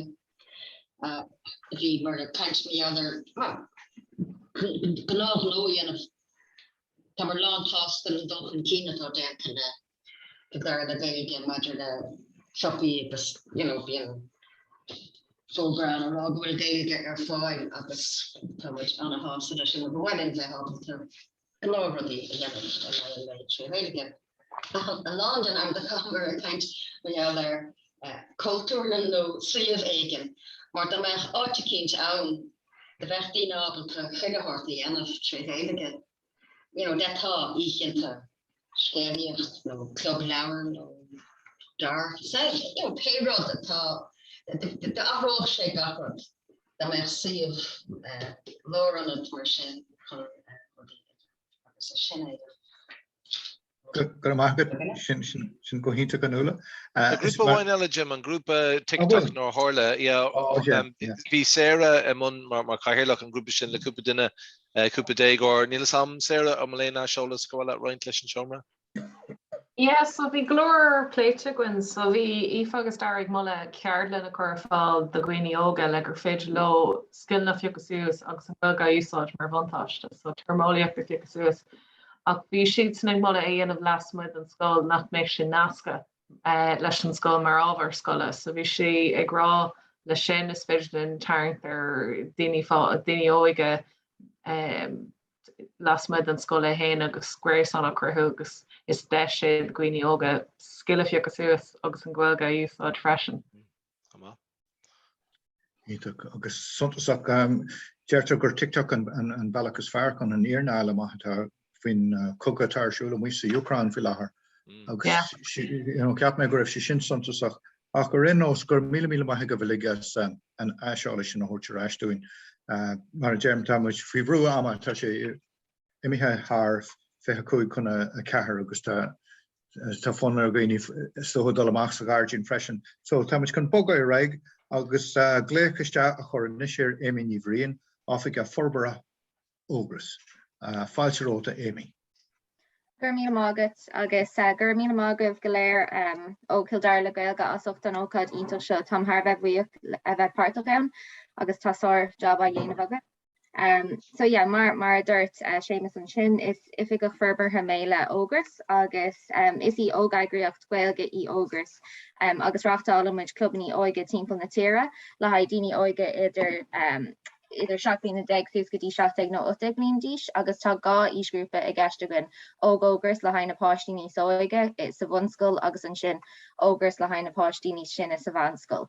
Agus is tugan na clubbaní seo deisna cainte chuig na daoine óige an Gaeilge a leir is slí seo síalta agus spríú lasmuid an scoil. Agus thula mé ógras lúte ag cúpla daoine hana féin aniu bhí an í cainteoir Seán Farriil le caint fao am an ógras bhí sé sin ionach le clustal agus bhí Ciarán a rathlaigh an príomhide le scoilí gálaí a léim an bradan tá club agan an sin freisin.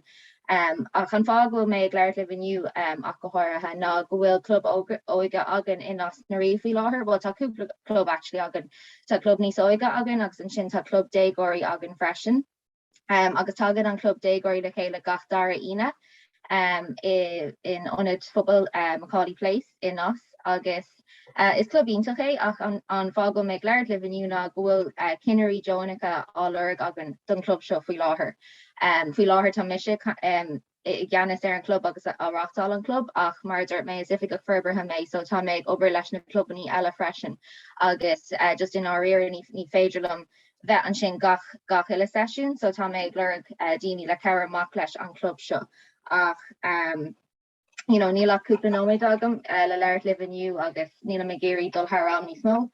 So tá is féidir le teagháil dhéanamh lom nó le aontaine in ógras chuig mé mo honraí teagháil sa chat again nóméid chuig mé mo rifust agus ma iwwer phone agus freisin an nas chuig siomh ógras agus tá neart ólas le fáil an sin freisin.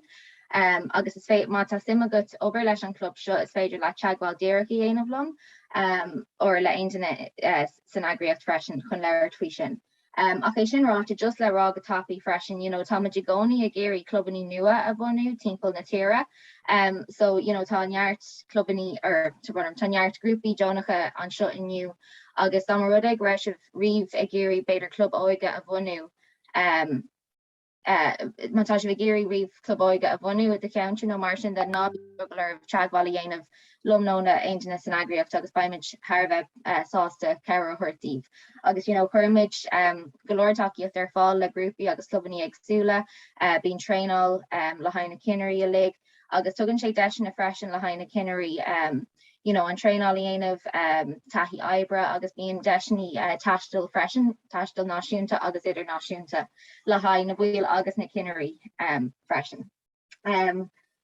So sto go se sin gachard wem don nóméid murder mé chuig mé rud mo sonraí isteach chat agus mátá aontaine i géirí níos má óla se á faoi aon rud a luú mé an sin faoi an club in nás nó club nua a bhhainú nábí ag droglar teagháil dhéanamh lom. Gur míle mágah. Gur míle maithe an sin ríiste éimi agus tá aontaine nach raibh riomhpáirte in grúpa le ógras bhfuil sa go leir seán ó phríolann sin faoin an méid solt agus severas a bhain sé hénas ach tuiglim héanará bhfuil sa go ó bheith páirte in grúpaí in nástannaí blianta ó hen agus ag dul sí sig cearna gotí ógógras agus rudí mar sin bhí si go hinnta ar fád agus bhain gachtainne sa grúpa ansolt as. So mai sé bheith éimi lean lei sin obair. Agus inis tá rinscéalta gasta agan i ríiste agus an céad ceann atá agan ceapan go Meitheal ó Ceonaí na caintin sin ó Gaeilge láiste bhanúid agus bhí Meitheal animnithe hena féin ag níise ar céad cainteoireann sin. So bei chuig fi an tapi no sé fi an tapi in igi chéile an so feici sibh ga cean acu táús ar an sáileán. Tá go man Tá sóid linn?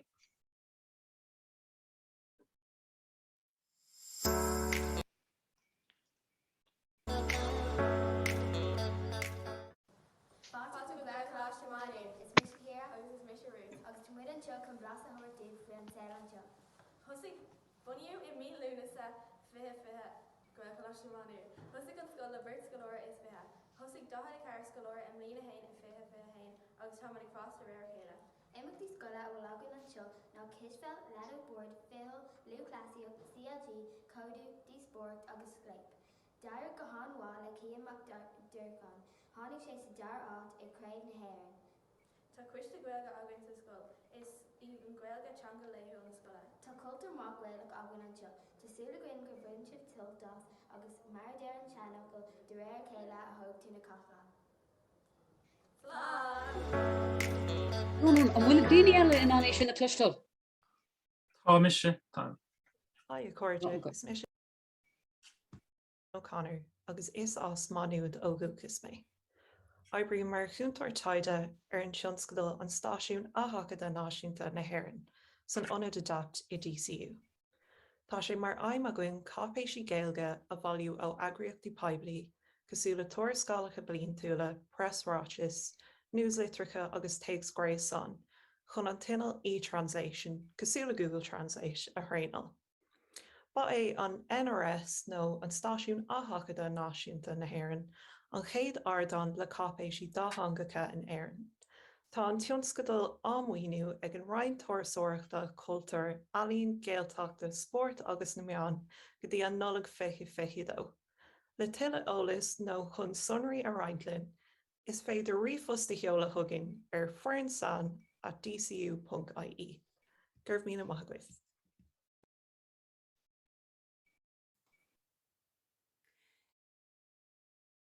Féle bríide ar siúil gaciile bliain I Meitheal Dara. Ina mós an éh bríd a rugu Dara, a bhanig clochar faoi Crown Dara Dara agus a fuórbás Dara. Agrion solas bríd in na himachtaí timpeall na féile. Bín siúlód go dtí an tobar, uaireanta bín afranán, bín siúlód staróil, bín ceolcuiream, agus bín léocht gaciile bliain bunathe ar na cuasaí a bhí sim ag brídáin, mar hampla na buit, cartas, siacán, an timpeallacht agus mar sin de. Bín cardalnán freisin ach go háirithe ceann ag taspáint conas crossbhríde a dhéanamh. Ceapan sin an ceann a bhíon an tóir is mó irí. An bhliain se chuain béimiid ag clúra 1,500 bliain ó fuairnéamh bríd bás. Mar tharla beidh an banc saoire nua gcuin timpeall na féile, agus le solas bríde, le cabhair ó intu Kildare agus an cóirla cúnta beidh féile níos mó agus níos fearr a gcuin le cúnamh dé.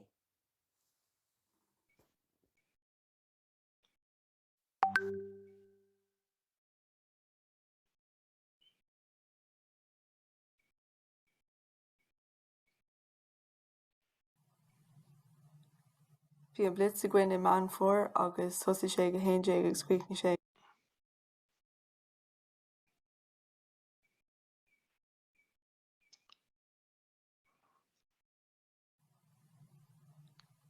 Bhí an blitz a gcuin I meán fuair agus thosaigh sé go héindé agus scríochnaigh sé go héin ar nón, agus feiceann sibh cuid na sonraí anseo go raibh trí cluiche ag gach foireann agus gur thug na réiteoirí pointí breise den Gaeilge. Bhí le an cluban áitiúla linn ar an lá agus fuair na tréálaithe go léir phrásaí úsáideacha ar WhatsApp gáithíocht an roimhe, agus bhí sé sular go dtearna siad an cleachta leis na phrásaí seo. Bhí aimsearán jazz a gcuin ar an lá agus bhí cabhair a gcuin ó gachtainna sa chlub agus fuair gach páiste bonn ag deireadh an léi freisin.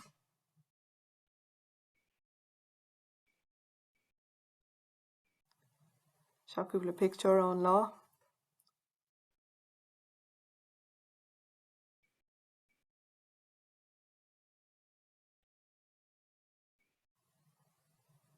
agus cúpla pictiúr eile. Gur mágwibh. Hi Cardia Clóini or Cancha Ictran Chulach Colum. Hi Cardia Clóini or Cancha Ictran Chulach Colum Killa Ol Skull Vanúd. Agus stocha go me chala leir líh mar leis na himachtaí a bhín ar bhain aguain. Is stocha go garhamid imachtaí ar siúil níomháin de na micléin achtamhaintear an bhaile cumma. Si mar aim ag an gúlacht imachtaí a chur ar fáil do chuoine fiúháin má tá chúpla focail acu nó más caintear dúca siad is cumachéin level Gaeilge tá man de géirí si ré chúiseach agus tanamhach a cruthú agus gur féidir le daoine a go chud Gaeilge a chleachta agus a arbeirt agus a úsáid. Is stocha go mín gá mór imachtaí ar siúil goin ar bhain réalta bín té agus play ar siúil gach déirdín ar a dóig is siomar na Gaeilge an seo ar campus agus sin mén pop-up Gaeilta goin gach chaicís amach mans ar an lún ag lehartar se hocht agus bín ceolán go minic. Leis gealnas agan céir a hála leis an cean sin lena mí lom céicin eile. Is muid Aoife Dara agus Tomás. Is daltaí muid in Gaeil Cláiste Dara agus cuirmisteach ar chomórtas dúchlan fé dó. A bhí arachtal ag conú na Gaeilge.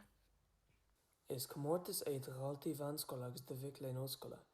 Chur breis is ceithre chéad fearn na stach ar an gomórtas ar fud na tíre agus d'arglíonn seach sa dara háit. Thugad ar trocha dúchlan dún, idir fad buinteach leis an Gaeilge agus bhí chuige ó an chléige goin na dúchlan a thorú. Is í seo a leanús chuig garthugad in na dúchlan is fearlinn. Leis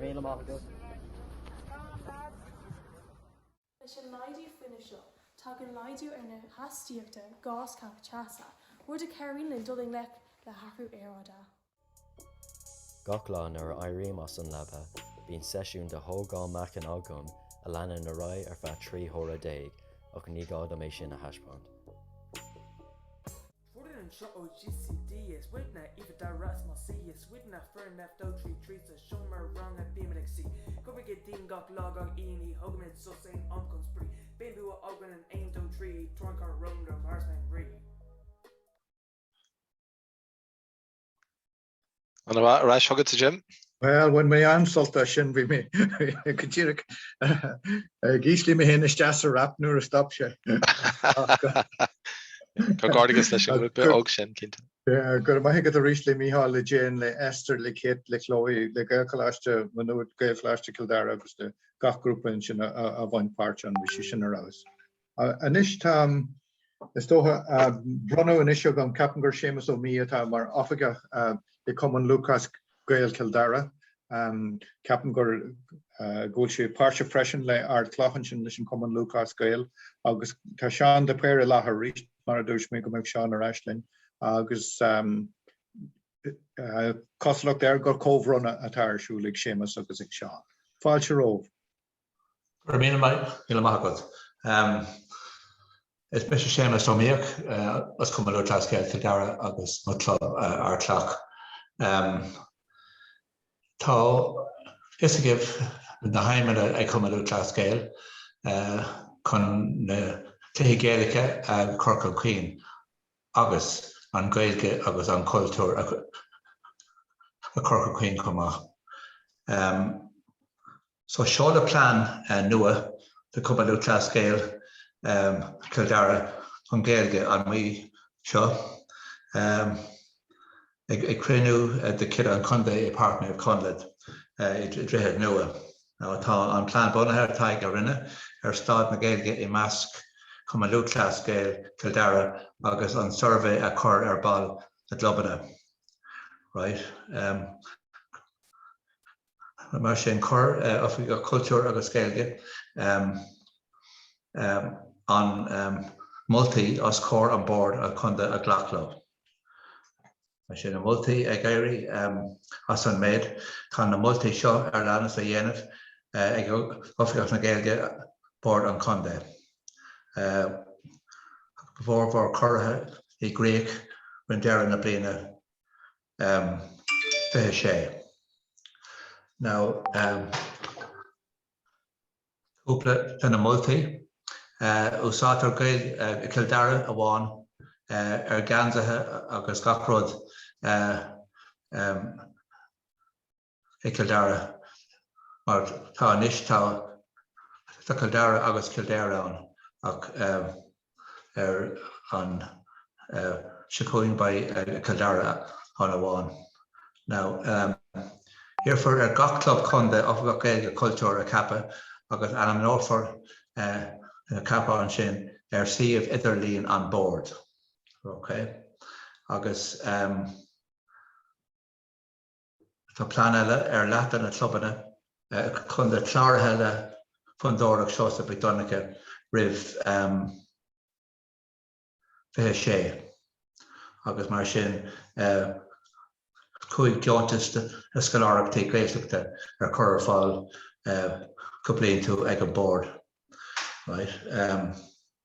Corfer tuas gach fogre the focal no go in Gaeilge. Now so na Clarka dead for termi Gaeilge go be new to Clar. Now by Clarna score as Gaeilge won he barking on Contae. Okay, and to the clubana who saw her Courtory and on it visitors barking on the clubana.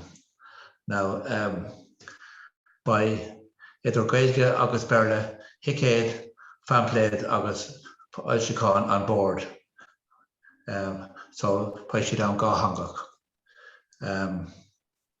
Trying to guess a score and this tashik Kianawan than a question as Gaeilge because Captain go my trying to guess a ga hangach.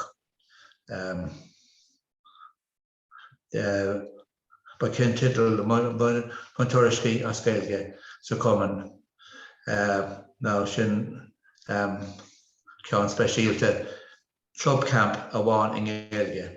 Agus by club camp a one in Gaeilge to Blaine Shaw a Hawkfield. Okay. But yellow by Fermaker Iris Gahangak Igoni Akawan contrasted of course of Gaeilge. Dúirt le chusaí alma tá bronar na héimiis na brúar chuirtar tá in ritham ásamach is léir bhfuil obair den Scott déinte agus an sin Gaeilge ag level board sa Contae Cogarda agus leat agus tuigim bhfuil tú ag obair a ggófart le glár na éil agus bhfuil Sean de Péir tuair gach takeíochtais agus ní bhain sin ach ag obair le golóir duna cuman a gothairí le héad a cuman násnaí na Salán agus baile Ellis agus áitina mar sin tal an obair déinte acu. Okay, that's right on. On plan shin Terlina Kildare GA August Dara Bottom Breakers more go ag Sean de Péir ag Sarah Walsh August Mick Moriarty ag a take she done on plan shin. I know gur beidir go raini sibh an nasc go an plan is just a chat agus tiglin é a reint freisin ar a scapamid an ábhar trí Steve Grayson ach gur mágad a héimiis agus Cogarda agus leat agus ná legadí a thuúla sin obair ionach atásúil le CLG chun Dara. Okay, go mágad. Agus obair a bhéis le feicáil go hanna topic freisin was agus tá sé bhrá go mé na cóirí feici gach duine iad agus tá sé sin arás go mé si das Gaeilge agus na fógraí go mé Gaeilge sin ionach. Agus ag bogur reigen is capan gur ag dolan is go tí scéalta gasta agus saona daoine atá thar sáile agus ag tosnú de Gabriel Lelou an sin iad ní Rigán agus Donal Grogan. Couple of chapterach. Bhí sin a héimiis just bhí seachtain na Gaeilge me leiscéal so beidir go le roí Siobhan is bhí chlár seachtain na Gaeilge. Go me leiscéal, yeah. Gur míad a ceapan go an chlár a goibh an sin ar an chuir láthir bhfuil? Tá sé. Yeah, clín go bra. So le roiim mé faoi cheapt na Gaeilge bhí mé ag cóneartú a bhicar mágin agus dúirt an sagart ag an tús. Gohfuil sé gohfuil an cuacht ag buint le padar agus daine a gcuí ach má tá daine a gcuí agus a canna gohfuil an cuacht sin faoi go. Má tá páistí a gcuí agus a canna tá an cuacht faoi trí. Ach má tá tú a gcuí agus ag canna as Gaeilge gohfuil an cuacht faoi de. So beidir gan is doing hain nor churmer chlórshacht na Gaeilge gwyn, go rá beidir inspirad o'n aglis nach ra rolas gwyn ag an mar an spraga vi taif here den chlór ná, go méach rud ann de gach duine, gach isgrúpa, gach cumas Gaeilge, agus go méach gach rud fáil trí Gaeilge. So beidir go bhfuil gach rud níos fear, níos cuachtaí nuair atá sé trí Gaeilge. Tá lán imachtaí an chlór seo, agus tuis go bhfuil a lán den na himachtaí Zoom, tá si doscailte do chuile goine. So it's come really cén áit atá tú de choní, tá fáilte rih gach rih gach imacht. Tá na cummórtas ar fad, cummórtas Alína, scríb nóachta, cummórtas Gears gan an, tá siad oscailte don Contae ilig. Tá sproctáta donna cummórtas sin ar an máirt, tá is a gon bhfuil daoine ó scolanna áirithe an seo, so beidir gur chuir sibh for naltaí i gcuimhne den adaltaí sin. Louis Keane agus rointaí ní eile, go sé táhachtach go bhfuil deisna do gcuine a chud Gaeilge a úsáid taobh muit den seo mar taobh muit den scoil, agus sin an spragathe bhí a gcuine an áiríire. So má tá simba gotí religún, tá afran dá theangach ar siúl ar lá eile fáric, bhí machna bhar siúl níos luútha. Má tá simba gotí cuasaí sport, CLG na Solán, CLG nás na rí, tá imachtaí ar siúla có, trá na gceistí CLG nás na rí, agus tá siúlód a mórach sna Solán ag CLG na Solán, Contae, ceol pí a crack taréis sin, parkrun bhí sé sin ar siúl ar maidin. Ceol agus dausa, na gná rudí buintach le ceol tradiisiúnta ar cultúr tradiisiúnta na hÉireann, bhíonn siad ar siúl ar fudfad an chlór mar ecin sibh. Rudí beidir nach mííon mar rudí tradiisiúnta ó héh ar cultúr, ach bíon gná rudí ar fáil trí Gaeilge, pilates, cartaí do gcuoine fásta, bingo, imacht den scohanóirí de gach isgrúpa, dúhalán an dúlar le Richie Conroy, Louis duine ag an Richie níos luútha, béis sé sin ar siúl, agus oscailte chuile gcuine béis sé sin ar siúl i nás na rí an deire seachtainna seo thugan. Na muna bhfuil simú go beidir rud áirithe a dhéanamh, agus níl tú a géireach beidir Contae chat bricfásta. Tá bíon curcail córá ar siúl, bíon bricfásta ar siúl ar nóí. Mar a Louis duine éige níos luúa núla ceapam, Louis sí lá eile páric. So tá muid ar bís go mé imachtaí ar lethir siúl ar lá eile páric. Bei Stephen McGinley ann, so bei seo cluine ann, bei sé ag siúl timpeall ar a stilts freisin, but tá feici tú an sin ní racha mé trí gach duine ach feici sibh bhfuil an pobal ilig mar cuid de sin. Ní amháin na scolanna, iardaltaí, grúpi áirithe, coltas, tá sé táhachtach, go mííon deis ag gach duine páirrta ghlacha i rud éigean. Gardagus Ivan, just Tommy Denigri hamachas am apawalam no made a hogal dear club weekus a go lats a parsanta as cuiste seachtain na Gaeilge tá cuiste bra a goibh cap cúigur déag nó dégan ar an cuiste sin agus daine gobar a buúla le chéile agus a mnimachtí difriúile so mór an mulle díomh agus si bheith chuir leis an glár ó bhlín go bliain. Is bháil le mhuichas a gháil leis an cuiste ilig agus an uriachta aimmuid ó chorla Contae Dara agus Airla Ildánach gan an uriacht sin ní bheith muid an letain a rudí sin a dhéanamh glór na Nuail agus chun na Gaeilge freisin. Cogardagus agus má sibh agus feicim si bheith na himachtaí agus go devan tá an chlór ar fad le feiceáil ar sultnasalán.caí má haon sibh seachan sin faoi féilte. Ok, Jim arás agad. Agus faoi nuacht freisin. Go mai agad, well bhí me go tíreacha tris ará go mé Gabriel Lelou, iad ní rí gan agus Donal Grogan ag chuir teachreachtar agan ó thar lár agus seo linne is. Díagh go léir, is me se Gabrielle le agus cuaig méid go dtí Gaeil choláiste Cil Dara agus rinne méid mu agus trí Gaeilge. Chun is a cargan Gaeilge lom, well is féidir lom ará gan doubt ar bit nach bé méid cá bhfuil mé inniu gan an Gaeilge. Inniu tá méid i cláisteán bhaile a clia le a fust Parliament na Hórpa agus tá méid chur aglah ar gcuirí trí Gaeilge, agus is mise a dhéanaan an cúntas Twitter trí Gaeilge i ggur Parliament na Hórpa. So is féidir lom ará go cargan Gaeilge lom go mór i mo saoil inniu.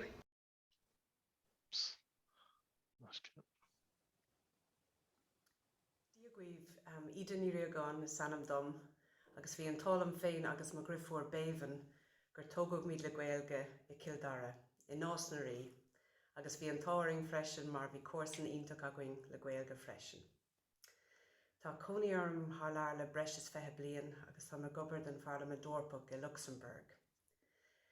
Cé nach ná bríam le Gaeilge, bhín an deise go Gaeilge leabhart le mo cólacathe atá gobar mar atangarí agus astrathóirí sa Parliament agus buinam antanamh as an tangáil lo siúd. Tá méid posta le Garmánach agus tá trúrfáiste againn agus learm Gaeilge leis na páistí. Rud a thug deisdóibh amach chahabh sa Gaeltacht, rud a bhain idir antanamh as, a bhí deiseach a máíocht de álam, freastal ar céilí agus tanamh a bhaintas an cracastíhe sna tithe. Drastal má bhachas óige ar chláiste na rinne agus tá tuairimíocht anna láidir aige faoi amáíocht den isis. Chuir an gach de Gaibh cuimh Contae Dara anocht. Slán inis. Agus Díomh Cad is Mr. Donald Grogan, Dara Siobhan, agus Tommy anseo in Denver, Colorado.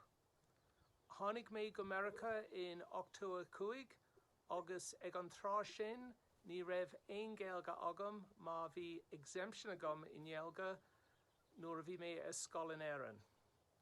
Cúpla bliain ó hin, thosaigh mé ag fólam Gaeilge i méine dús agus ní raibh mé sásta le sin agus an sin dathraigh mé an céad pop-up Gaeltach anseo in Denver. Ní raibh mé cinse cévé daoine a bheith ann ach tháinig 20 duine agus bhí glóspaí a gach duine. So inis tá pop-up Gaeltach a gcuin uair sa bhí agus bíam mé caint leis na daoine ag Let's Learn Irish uair sa teachtain chomá. So sin me scéal. Ítach. Agus léironn sé sin go mothá go mé mána nua ag an Gaeilge forrá bhfuil agad gur sin atá gceist. A gaithí tegann sé arás agus inis le coppla focail scór a thabhairt. Tá tú bailmhann sin Tá mé arás sin is leis gur míle maith go a héimiis agus gur maith gach duine a sochta bheith linn iniu go deimhin lá fada go leir a bhí ann sé ionach gur tharla animacht agus táid agsúil go mór de bheith le chéile ag na himachtaí inis bíag sé ag seachtain na Gaeilge nóir na bliana. Bhálam dír a cúpla rud a rá so beidir tuigeann sibh agus muidig chur struchtúr Dara le Gaeilge láthar níos slúthe goil méid go bre dro línra agus leanan an facta sin a ra ach mar chuid de sin chur Forras gaman go Dara le Gaeilge isteach ar scéim de banam scéim forbethe línraí Gaeilge agus tá anachas mar rá anis gohfuil muidirnig bheith faomhíthe sa scéim sin, gohfuil agad sa chuntas agus gohfuil muidirnig próséis arciíochta a ré agus gohfuil muid ré le duine nua a ceappa lánaimseire ag gobar le Dara le Gaeilge. Tarlíonn sé sin, tarlíonn sé gohfuil an fostí sin, an fostí nua cruthar ó Fáileáin an léach aniu tá sin seo inar measc ar Zoom agus bhálam cruthar a chur in anadíh cruthar tá 100,000 fáilte rót go dtí Dara le Gaeilge agus gur maithagos ucht bheith inniu. míle mágad dahí sú go mór le bheith obair le a chéine ag sé thbheith simúil agus tugann sé ancuid dochastom ancuid in iscéalt tá cléiste agus an obair fadatá a dhéanamh agé ga chéine so mó míle bhuichas leat. Yeah, ar éis ar fad agus ní bheith am a go nniu aithna cearta chuirt agus ach de réir chéile bé muidir nánthú a chur aithna do gach chéine ar an gléach agus bé deise go bé duchad ebre ar an omláin torranta nó ag obair gur príomh dearmid ar nás na rií na Solán agus an líonra seo a bhaint amach agus big sé sin le seachtain na Gaeilge na grúpi pobl le ach. Aberlinn caihan go méid tú ag tosú sa ról agus céir tá tú ag sú leis. Tosnú tús mí bealtainna. Stocha isúil go mór le buúla le gach aine agus a bheith muhan sin i Dara tá mélónathe maiile clia faoi láthair i denmh obair le radio na lifa so súil go mór le buúla rasci Dara agus tuiliscéalta a clúistáil agus tuile oibre agáil mar leis an Gaeilge Dara. Ar éis ar fad a cruthar agus cogádagus leat arís agus táid agsúla mór le fáilte i chealaí a churót go luath. Míle mágad bhaid.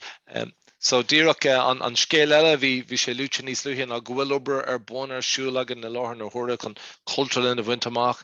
Ní amháin gur spruch fad termach é ach tá obair réadúil siúla go na láthair na thura an príomh spruchata agin ná tá mid díirithe talamh pobl na Solán na sih dahad a haon acra atá an. Agus a láthair na thura tá comhairle Contae Dara ag lurg eisiolalas ón pobl gléin siad páirt éitir seo.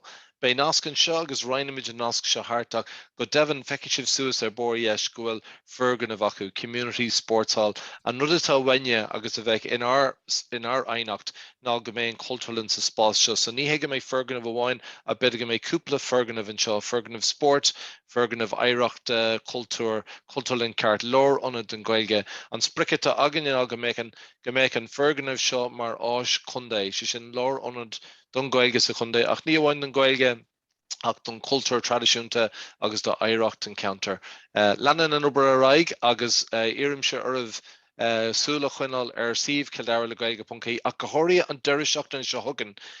Is é an spruchdáta don próséis seo ná an deilún an 4 agus de mí Marta agus bei comhairle chun de Kildare ag súla freigraí. Béimiid chur template in áide sih Kildare le Gaeilge ag an seachtainna agus bhráling meid daoine sásta éineachtaí a chuiristeach tríd an próséis seo agus a rá bhfuil siad ag taú leis an conceap go mbeidh culturalin curtha an sih seo. So sinna méidir tal arágam ach bháin scapamid cuid ólas thugah de réir céile faoi céir atá gceist ó thaobh cad spríle culturalin céad na sort imachtaí atá an ach is tá sé tábhaach dún físe hagan ní tharlóis sé thíthe ach de réir céile mohéimiid scoilimiid ag brú rudí chun céine agus beimiid go bar le polatóirí áúla agus beimiid canagail duras seán a fearíil sarhád freisin chun takeíocht breise áhhaid sin gur maithagad i cheann a soachtain na frá. Díreach an rudénach bhálam sa rá sola críicníim sinna bígí ardalach freisin ghfuil próséis déin ormh tosaithe. Bhí sé le tolúint rinne bliana se caite ach do bhór COVID tá siad blian máil. Ach is dói feiciise faoi láthair Kildare go bééis seo an déanra feiciisih an seo an iver gobhla sa séide ag dúirt go mín siad ag caint go seachtainúil taobhmuid an choras idicus, so breis 5,000 duine sa Contae agus an sinna ag caint go léithúil is 2,700. So seo híad na hihracha tá tábhaach dúine nar hagan an déin ormh amach béimiid ag géirí le cúnmh dé go méid daoine ará go mín an deise go an Gaeilge úsáid go léithúil go seachtainúil agus eile agus le cúnmh dé tríd an obair ar fada tá déinte agan na cuid nús go bheicimiid tarbh is na figurí. Bígí ar an ólas freisin ghfuil an orm ar fáil tríomhan na Gaeilge a hagan duine ag go dtíon doras bígí róchúlaach a curceist agus cuimhnín siad ó déin ormh go déin ormh an sin ar raibh na daoine. Díreach an ghfuil an Meitheal hart agus má leiscéil ghfuil muid pí amál bhí a lán scéalta agan le roiinte viniu ach mullamdíhann is tógan deis muna bhfuil sé déanta hana an plantanga a léamh agus irimid ormh go mbeidh for blan person to féin agah.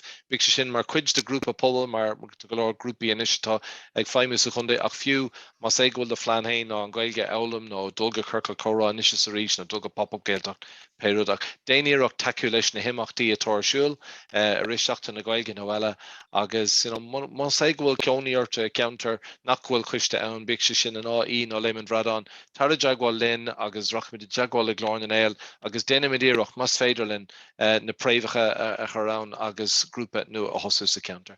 Go dehann tá gláin an éil agus chunar na Gaeilge ann le taú le ein grúpa nua so bígé deagháil agus irimid ormh ar fad takeí Meitheal Dara 53 tá muid dóchasach cinnte go mbeidh teachta chéile aig gur deis sóisialta agus grééis an nuheith ann. Ag an pointe seo táid de breanúid ró má nuad leúna dé is an counter sin a bheith an imacht agus in íag sin go mugí sé ó counter go counter agus úsáid an deis gan aithne chur ar daoine eile. Díreach bhhalam má bhhuiile bhuichas a gáháil a gacha le duine a daibrig go dtíon le bliana nuas sa phróiseas plantanga agus ó thaobh ulmhachán an bheithel bhhalam ó bhuichas a gáháil le Jim Seamus O'Cannon a bhí mar fear an TNU soch Sarah Walsh ar feimimeach ar ifiach feimimeach a eibrig a handín le míana nuas a dro a nimach seo aniu agus is och na chaintóirí ar fad ó níise agus Seán agus gachéine eile a bhí ag caintlinn beaniu agus na grúpi ar fadatá páirteach sa phróiseas. Cogádagus le gacha le duine, Tá sulagam gur sppraag an nimach sibh agus fágamid sihanis beidir lis an coach o Merle an non Chomsky agus aníimse agus méid fecinn ar nuachtig brenuir taobh na rúise céó tábhat agus atá tanga ó héh féinúlacht na daoine agus fiú an bailach a dhearann an focail Kiev nó Kiev hí altar ortaí faoi go mbíonn anbéim ag muintear in Ucrán féin ar a tanga agus is dúireach nar a thugtar weite go dtí tú céó tábhaach is atá na deisina. So céileoramid agus leanamid linn agus bhíidirhhuichas a rís le gachaile duine. Mathú gaithí is lécho agus ní le déanamh agam sanis ach má bhanach go thuirt díomh le agus má bhuichas a gháil le gatainine a drasta léir an seohanniu sláán go fáil agus feicimiid a maihan seo sibh ag an am seo ríist go meimiid beá.